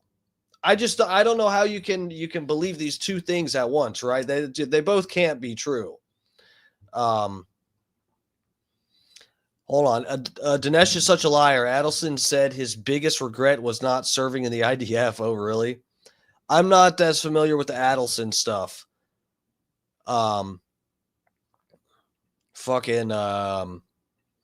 Yeah, let's get back to it. I'll rewind it even just a minute, because I know what's his name? Nick brought him up, and then Dinesh is going to break that down. Hold on a second. We're at 21:53. Okay. Vote for foreign aid to Israel. So their influence is felt everywhere. And it's always this little like obfuscation game that's played with them. If you're America first, you can't be in favor of foreign lobbying. All right, let's move to the next. Well, let's push it some more, because the one name that you gave us was Miriam Adelson. Now, Miriam Adelson is married to Sheldon Adelson, and Sheldon Adelson made about $20 billion because he's a casino mogul in Las Vegas. He owns the Venetian Hotel, for example. So here's a guy who's an American citizen. He's a Jew, but we're not talking about the Israeli government. So are you saying that you want a law that says that Sheldon Adelson, an American citizen, can't spend money on lobbying? And how would you tell us what this law would? Are you going to single out AIPAC, or are you going to say that basically no foreign interest can lobby in the United States? Which, by the way, I'm in favor of. I'm not against it. I'm simply against what it appears to me to be a kind of conflation between the foreign interests of a foreign state, Israel, And American Jews, who are no different than Irishmen, who, by the way, are very involved in Ireland's politics. You have all kinds of societies, German societies, English societies that promote friendly relations with England. As I mentioned, there are corporate interests abroad. There's a Swiss billionaire, Hans Wies Jordan, I think is the guy's name is. He plows tons of money into the Democrats. George Soros is a massive influence, a lot of money that's made abroad, now being deployed within American politics. So yeah, if you want to have some restrictions on foreign money, I say more power to it. But weirdly, you seem to be wanting to restrict the one money that's actually coming to benefit MAGA against these left-wing Democrats, as you say, and you've not said one word about foreign money that's going to these left-wing Democrats in the first place. I am against all foreign lobbying. I am against all foreign money. And the problem with this is you talk about Sheldon Adelson. You say, well, he's an American citizen. So what would you do about him? Well, let me ask you about Sheldon Adelson. Yes, American citizen, born and raised in the Northeast. Sheldon Adelson, when he died, his body was flown to Israel, where he was buried, and the body was greeted on the tarmac by Benjamin Netanyahu. Sheldon Adelson said he wished he served in the IDF and not the U.S. military. He said, my heart is in Israel. He lobbied the Trump administration to pardon Jonathan Pollard, who was an Israeli spy, stealing our secrets and giving them to Israel. This was something he lobbied for 10 years. Like, this guy clearly was a foreign agent. Do you see any sort of problem with that? I mean, don't you think that his citizenship is sort of a technicality, or do you take any issue at all with his clear foreign allegiance to the state of Israel? Look, all I'm saying is that there are numerous examples of Americans, homegrown, who have, for some reason or another, fallen in love with some foreign country. I mean, I'll give some examples. There were countless Americans who What went about to the Soviet Adelson? Do you have a problem with that? Yes, of course I do. Of course I do. Okay. But I'm just saying that there's nothing uniquely Israeli about it. Think of all the Sandinistas. Think of all the Americans who went down there. Think of the number of Americans who went and fought in the Spanish Civil War. They were obviously putting other countries first. There were many Americans. Look at the Rosenbergs. They spied against the United States for the Soviet Union. Klaus Fuchs. So what I'm getting at is there's an American tradition of Americans who, for whatever reason, sometimes ethnicity, sometimes ideology, they start putting another country first. Are you asking me if that's wrong? Yes, it is.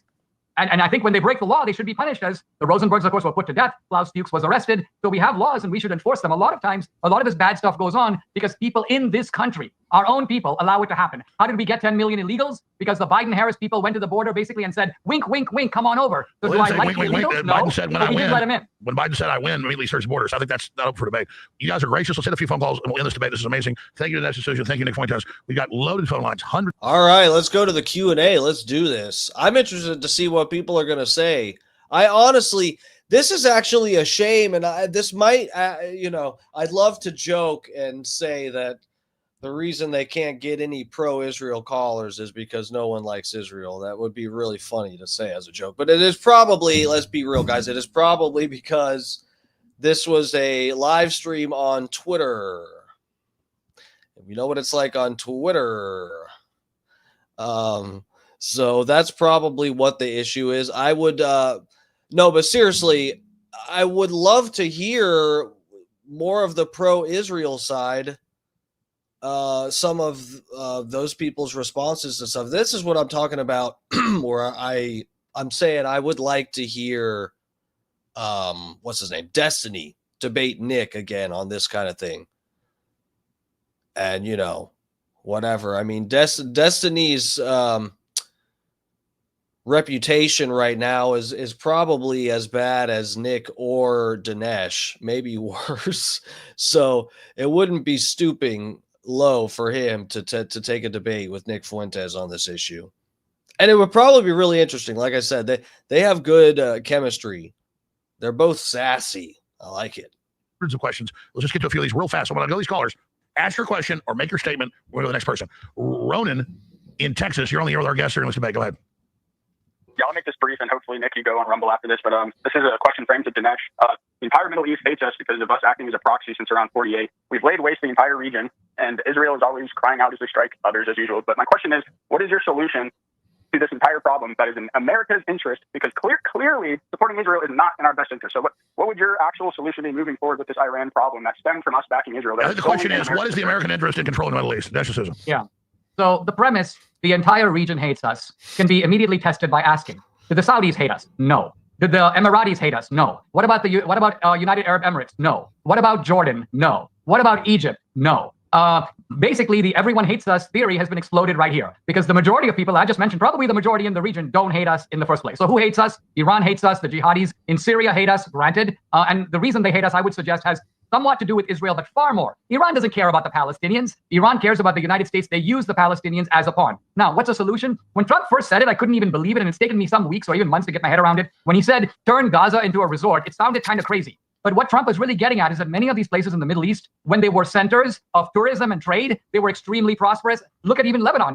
Beirut used to be a tourist destination. Why? Because people loved it. It was beautiful, great food, lots of interesting things to see. Then it became a war zone. It went kaput. Trump is basically saying, if we can take some of these places, give these people an incentive to live a different kind of life, maybe the jihadism will be melted over time, and what we will have is prosperity and trade and tourism. All right. Not much time left here. Nick, you want to respond to that or the next caller?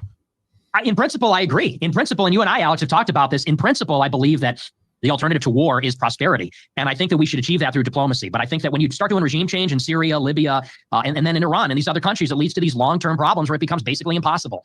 So that's why I'm a little bit more reserved when it comes to any kind of U.S. intervention, especially regime change, because I think that, that's what Steve Witkoff on some level, to the extent that we can trust him, when he says make a deal with Iran, it's because he has business interests in Qatar and Saudi Arabia. He doesn't want missiles flying over the Persian Gulf. Let me ask you both that question. A few more calls in this. This is amazing. I wish you all night. I'm going to respect you guys. Let you go soon, like 10 minutes.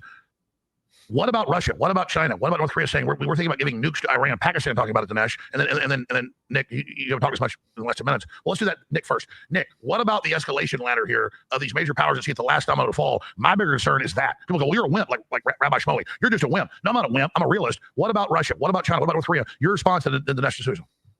Well, there is another frame to look at the bombing of Iran, and let's just analyze it from a bit of a different perspective. It was a major blow to Russia, no question about it. I'll tell you why. Russia is attempting to make this comeback. They're trying to become a global or regional, at least, power again. And they've done that by selling their weapons in Syria, building bases in Syria, giving their weapons to Iran, other countries. And Iran had this idea that Russia was their strategic partner, and they were going to get missile defense systems and fighter jets from Russia.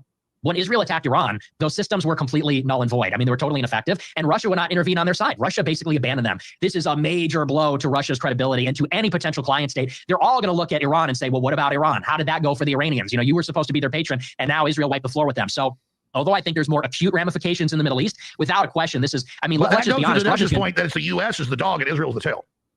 But I don't think that's why the United States did it. I think that was a byproduct. And I think that, again, that's what we can say in this narrow timeline right now. I think that we're trapped in regime change in Iran. I think that's going to be extremely negative in the long term. But one of the byproducts, because, like we invaded Iraq, that is what forced Iran to stop weaponizing. We invaded Iraq.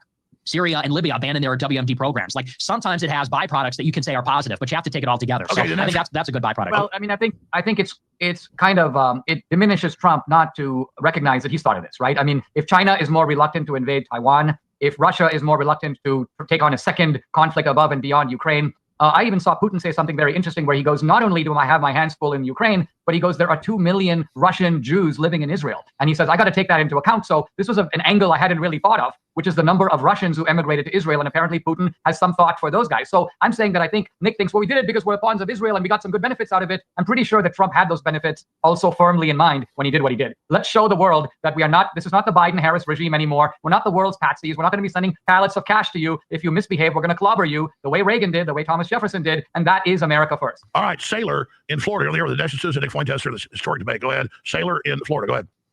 Hello. So I have a question for Mr. Dinesh D'Souza. So you say that, and you didn't explain why Israel has the right to that land. You said there's many reasons the country might, but you didn't get into that. But my question for you, and you also say Judeo-Christian values. Well, Jesus says, you have heard it said, therefore I say. And Jesus said, I'm going to have this temple that you're seeing here is going to be destroyed. So, and then it was, and then they were exiled from the land. So how could you as a Christian believe that God intentionally destroyed the temple and had them scattered for 2,000 years, and suddenly now once more they are entitled to this land? They believe that Jesus is burning in hell. So how can you say they are entitled to that land? There is no difference, no Jew nor Greek, we are all one under Christ. Shit just got real, guys. Shit just got very real. Thanks for checking out the stream, Project VO Pod. What's up, Famalam? Thanks for joining the stream. Yeah, dude, I just showered. I'm gonna eat dinner and go to bed right after the stream. So whatever. Whatever. I normally have a shirt on and a hat to hide you guys from my baldness, so you don't have to look at that either. Sorry about that. If you tune in another night, I promise I'll have a shirt on. Oh fuck. I've been busy. I had a busy ass day today. Christ, and they reject Christ. So why are we fighting for them to have the Holy Land? It should be ours. Jesus lived there. Okay, thank you, Sailor. Dinesh D'Souza, go ahead. Yeah, there are two aspects to all this. One is a sort of theological one, and the other is historical. When I mentioned earlier about this is their original or aboriginal or their land, I was actually making an historical point. But let me address the theological one very briefly first. The Bible predicts in numerous places that the Jews, after being scattered to the ends of the earth, will return to their homeland. Now, if you read this in the Bible 100 years ago or 200 years ago, it would have seemed like the most preposterous, implausible, ridiculous thing to say, because no other group has ever done this. No other group has been scattered in this way and come back to the same land and speaking the same language and following the same rites and customs and having maintained their tribal identity and worshiping the same God. But the Jews have. The Bible predicted it and it's come true. And you have to attach some theological significance to that. Now, with regard to what you were saying about the Jews being there, I'm writing a book currently on biblical archaeology. And this is the archaeology that began in the late 19th century. It's continued through the 20th century, but massive archaeological discoveries in the last 20 years. And it turns out that there's archaeological evidence now for Abraham. There's archaeological evidence for King David's palace. King David, by the way, lived 1,000 years before Christ. There's archaeological evidence. The seals of Isaiah and Jeremiah, the prophets, have been found. So these are not mythical figures. These are historical figures. And what does this prove? That the Jews were there. They were there in 2000 BC, 4,000 years ago. So whose land is it if not theirs? Okay, so let me just say this. The Romans wrote about the Jews there in the histories, and so did the Babylonians and the Egyptians. So the Greeks. So I don't think it's debatable that that went on. Solomon, King David, all that. Nick, comment to that. Yeah, I don't disagree with Dinesh about the archaeological record, and I believe I'm a Catholic, so I believe that King David and King Solomon were all real and they lived there. But I don't take it as a good omen. When you say there's like a theological significance to the Jews retaining their religion ostensibly and then coming back to the Holy Land, I see it as actually a very dark omen because, of course, we talk about Iran's eschatological views about the 12th Imam and the Mahdi and all this. We don't talk about the Jews, which is, in order for them to practice their religion, they need to reestablish temple worship. In order to have temple worship, they need another temple. And this is not exactly a fringe idea in Israel. They talk about sacrificing these red heifers, these perfect red heifers. And then ultimately, one of the goals of the religious Zionists is to take out the mosque, the Al-Aqsa Mosque.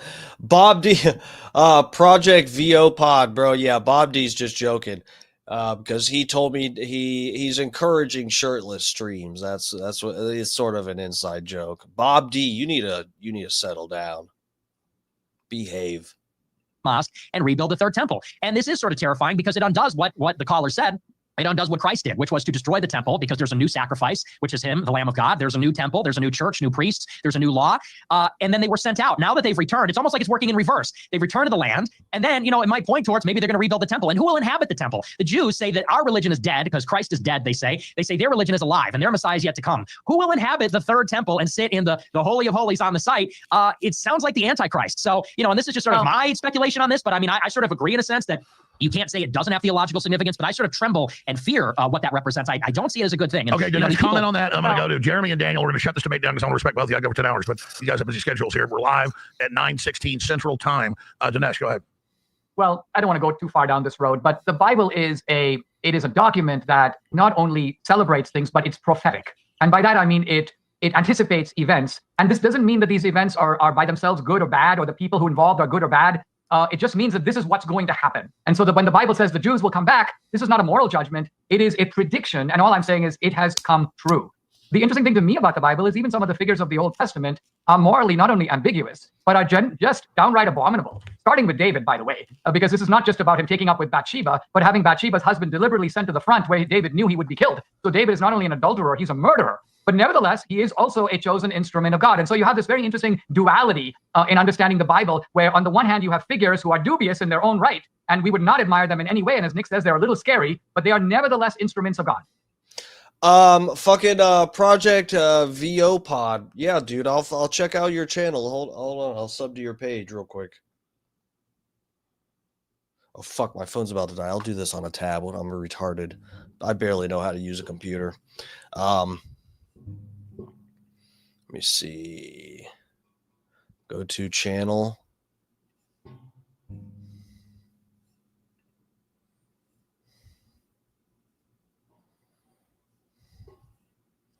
All right, I'll sub for sub.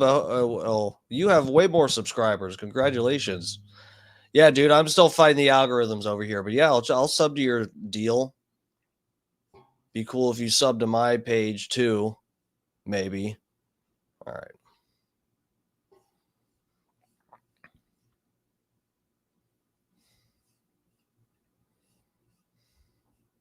Oh, thanks. Thanks, I appreciate it. There's a struggle out here.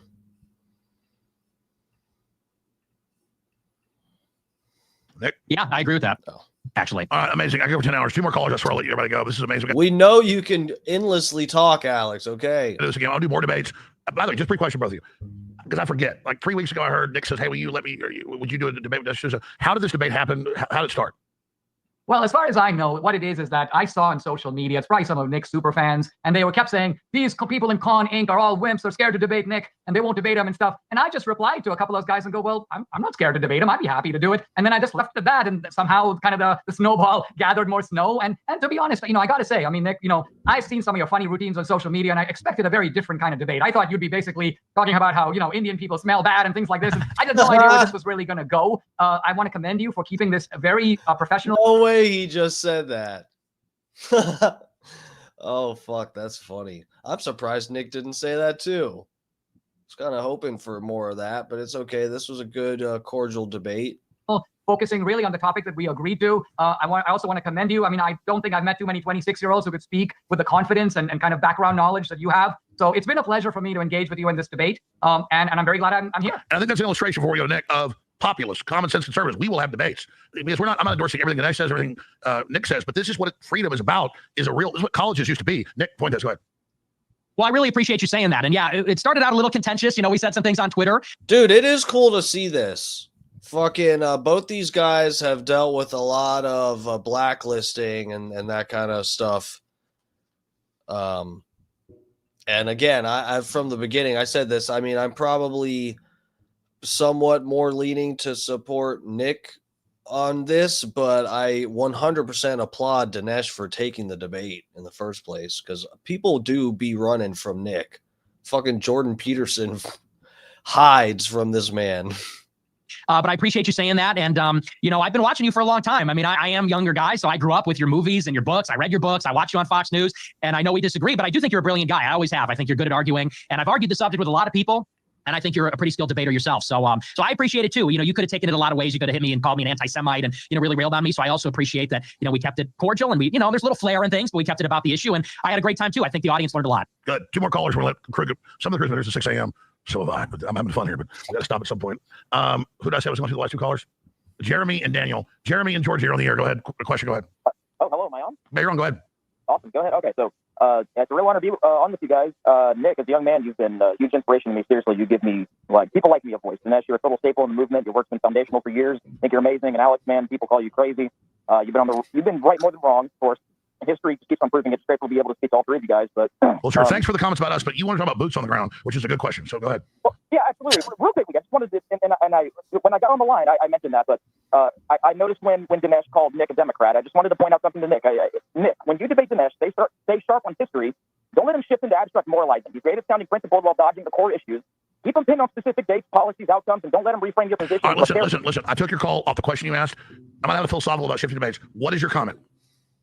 Well, I was just going to tell Nick, in the future when debating Dinesh, just say, do not redeem the cause. All right, enough. I know it's all a big joke. It's all big, whatever. Exactly what we're talking about. You want Nick to hire him as a debate coach. I don't think Nick really needs them, to be honest. Yeah, I don't think so either. Okay, let's see what other serious caller here. Daniel in Alabama. Go ahead, Daniel. You have a real question? Go ahead, Daniel. Yeah, thanks for taking my call, Alex. I love how this debate came right on the heels of the Tucker Carlson, Ted Cruz debate. Don't redeem the card! Kit Boga samples. Where Cruz was defending Israel's war against Iran. So my question is for Dinesh D'Souza. How much of this war attacking Iran, defending Israel, do you base it upon Christian Zionism and dispensationalism, which is an erroneous view of the scripture? Without getting into the issue of sort of biblical exegesis, my views about politics are entirely secular. And by that, I mean, I see the world as a dangerous place. I think that there are lots of bad guys in the world. And it's naive to think that we can make treaties with all of them. What we have to do is realize that occasionally a good thrashing is very necessary to put people in their place and keep them from their nefarious designs. Sometimes we have to ally with smaller powers. We're doing this all over the world, by the way. To check the growing power of China, the US will make alliances with India, South Korea, Japan. This is the most normal thing in the world to prevent China from getting out of control. We did it with the Soviet Union. We allied with all kinds of countries, including a lot of European countries, by the way, to block Soviet power. And similarly, in the Middle East, we've got a night watchman, and it's basically Israel. I don't think we should make a single decision regarding Israel that's not in our interest. I don't think we should give Israel 1 penny of money that's not in our interest to give them. If we give them the money, it should be because it benefits us. I want Nick to have 1 minute comment. We're taking final caller from Douglas in New York, and then we're going to shut this debate down. It's been amazing. I want to thank you both for being here. We'll tell people how to find you. DineshD'Souza.com, Nick Fuentes on Rumble, Nick J. Fuentes, and more. Nick, comment to that last statement. Well, yeah, I mean, I'll sort of meet Dinesh halfway here. If he's willing to say, we shouldn't do anything, spend 1 cent, do anything that's against our interest and for Israel, I will say for anybody that misunderstands my position, I agree, Iran is an adversary. I'm under no illusions about the fact that our State Department, our Defense Department compiles this sort of information. And look, Russia, China, Iran, they are our adversaries.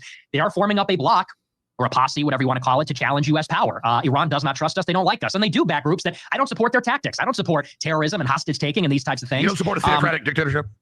Correct. I don't support. I'm not a Muslim, so I don't support that either. And I think, to be fair to Dinesh, I think it just comes down to, I think we both love America. We have different experiences. I think we both articulated we want America first. And I think neither of us are ideologically isolationists, actually, or necessarily even total pro-war people. I've seen Dinesh. He was against overthrowing Gaddafi and Assad. It's just a question of, in each case, you have to evaluate the facts and determine what the best course of action is. And I think that's what the debate was. So I think this is a real debate. I want to thank you both. One last caller. 2+ hours, 2 hours, 7 minutes. This is for people that ever saw one on CNN or ABC News. This is a real debate. You just saw it. Last caller. There's 100 more, but we just can't do it. Let's go to Douglas in New York. You say you want to ask both people about Gaza and fighting for freedom. Go ahead with your question or comment, Douglas. Hi, my name is Douglas Bader. I'm a member of the American Communist Party. My question is mostly for Nick. You know, Nick attacks Israel. He's always attacking Israel, but he never defends the people that are actually fighting them, like Hamas and Hezbollah. Hamas is ultimately waging a political struggle for national sovereignty, just like our founding fathers did in 1776. If your friends and family were getting bombed by Israel, if you were living in a prison colony like Gaza, you'd fight back. Any real man would. My question for Nick is why you mock the people fighting Israel, like Sinwar? Why won't you uphold 1776 and its revolutionary spirit, Catboy? I love it. I love it how we don't worship Islam. Like even someone against Israel in general, I would just characterize, is not good enough for the communists who pick up any revolution to piggyback on. That's a whole other question about the guy that won the mayoral Democrat primary. And just like, I mean, Mike, as much as I don't like what Israel does, I look at the left and they're wedding to Islam.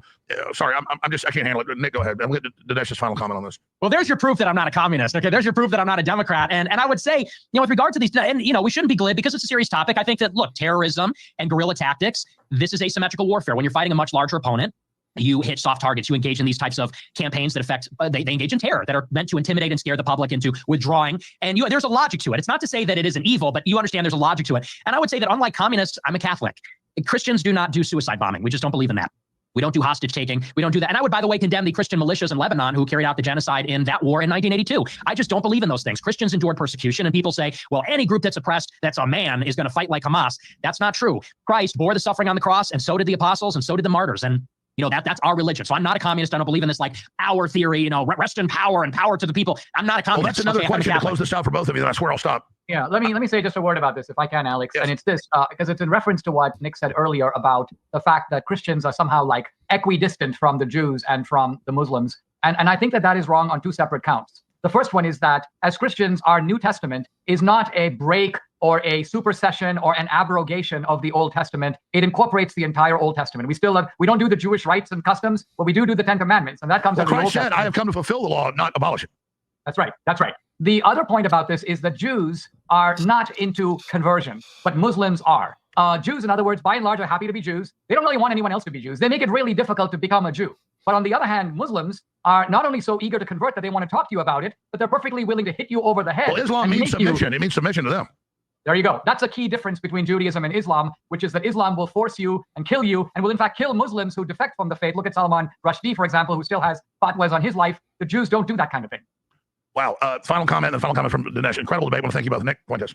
Well, that's a whole can of worms, so we don't have to really get into that. But I would just say that it is true that Jews don't try to convert people, but I am a supersessionist. I'm Catholic, so I do believe that the New Testament does supersede the Old Testament. And I would say that if you look at the modern Jewish religion, there's no basis in the Bible. They look at the 613 commandments from the Bible, but they also believe that they received an oral tradition and a mystic tradition on Mount Sinai, that Moses went up and he didn't just get the 10 commandments, but he got the Talmud, that he got the Kabbalah. And, there's these forgeries in the Middle Ages that say that he got this mystical tradition. And I think that a lot of the stuff completely deviates from, to the extent that modern Judaism has any roots in the Old Testament, it completely deviates from that. I think that the Jewish Messiah came, his name was Jesus, and the Pharisees that rejected him, that put him up on the cross, well, they are the ancestors of the modern Jews, and they only developed and further made complex their errors and their ignorance, and they're hardening their heart away from the true God. So that's just sort of that's a huge topic, maybe for another debate, maybe another time. But yeah, I mean, if we're wrapping it up, I just say it was a phenomenal debate. I think everybody had a great time, a lot of great points, a lot of good information, watchable, very civil and calm. It wasn't a screaming match, so I thought it was great. Well, just in closing, I would call myself a supersessionist, but clearly Christ came to fulfill the Old Testament. It does fulfill it. It's not even like an overriding. It's a continuation from what he said, and the covenant for everybody, not just the Jews. So there you go. Dinesh, final 60 seconds. Dinesh D'Souza, DineshD'Souza.com, amazing. And Nick Fuentes, Nick J. Fuentes, amazing debate tonight, real debate. Dinesh D'Souza, final comment. Alex, I'll just close out, and this is really a topic for another day, but I think that there's an important distinction between the new covenant and the old. There is a new covenant that God made with the Christians, and that does supersede the Old Covenant. But the New Testament doesn't supersede the Old, because quite frankly, if it really did, we wouldn't have an Old Testament in the Bible.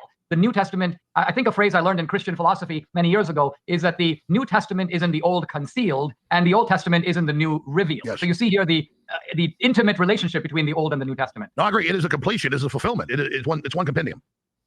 Exactly. So I don't think one even, I'm just saying the new is a completion. All right. Amazing. Incredible interview. This is what the left doesn't want. They're the ones that want to censor. This was totally different and free. Thank you so much, gentlemen, for being with us. Thank you so much. All right. Well, that was a 2-hour plus debate. I think. Yes, it was. A little bit shorter on our end. Well, actually, because I stopped and started, it was longer. It was 3 hours. All right. Well, ladies and gentlemen, that was fun. That was a wild ride. Nick Fuentes versus Dinesh. It was a hot ticket. All right, ladies and gentlemen, this has been Dark Times with Dark Match Steve. Guys, should we play the my Diddy parody? We've had some new people in here tonight. Let's play one of my I should have left YouTube up here. God damn it. Let's play one of my parody songs, since I think there are some new people in here. Just to show some of the other tricks up my sleeve. All right. Yeah, if you want to check out some of my parody songs, go to the videos over here, Dark Match Steve. We got some political tampons in the boys' room about Tim Walz. Pardon Me about Hunter Biden. The Fork, which is a parody of The Cup by Dave Bluntz. That's a goldie right there. But here, we're going to take it down here too. My P. Diddy parody song.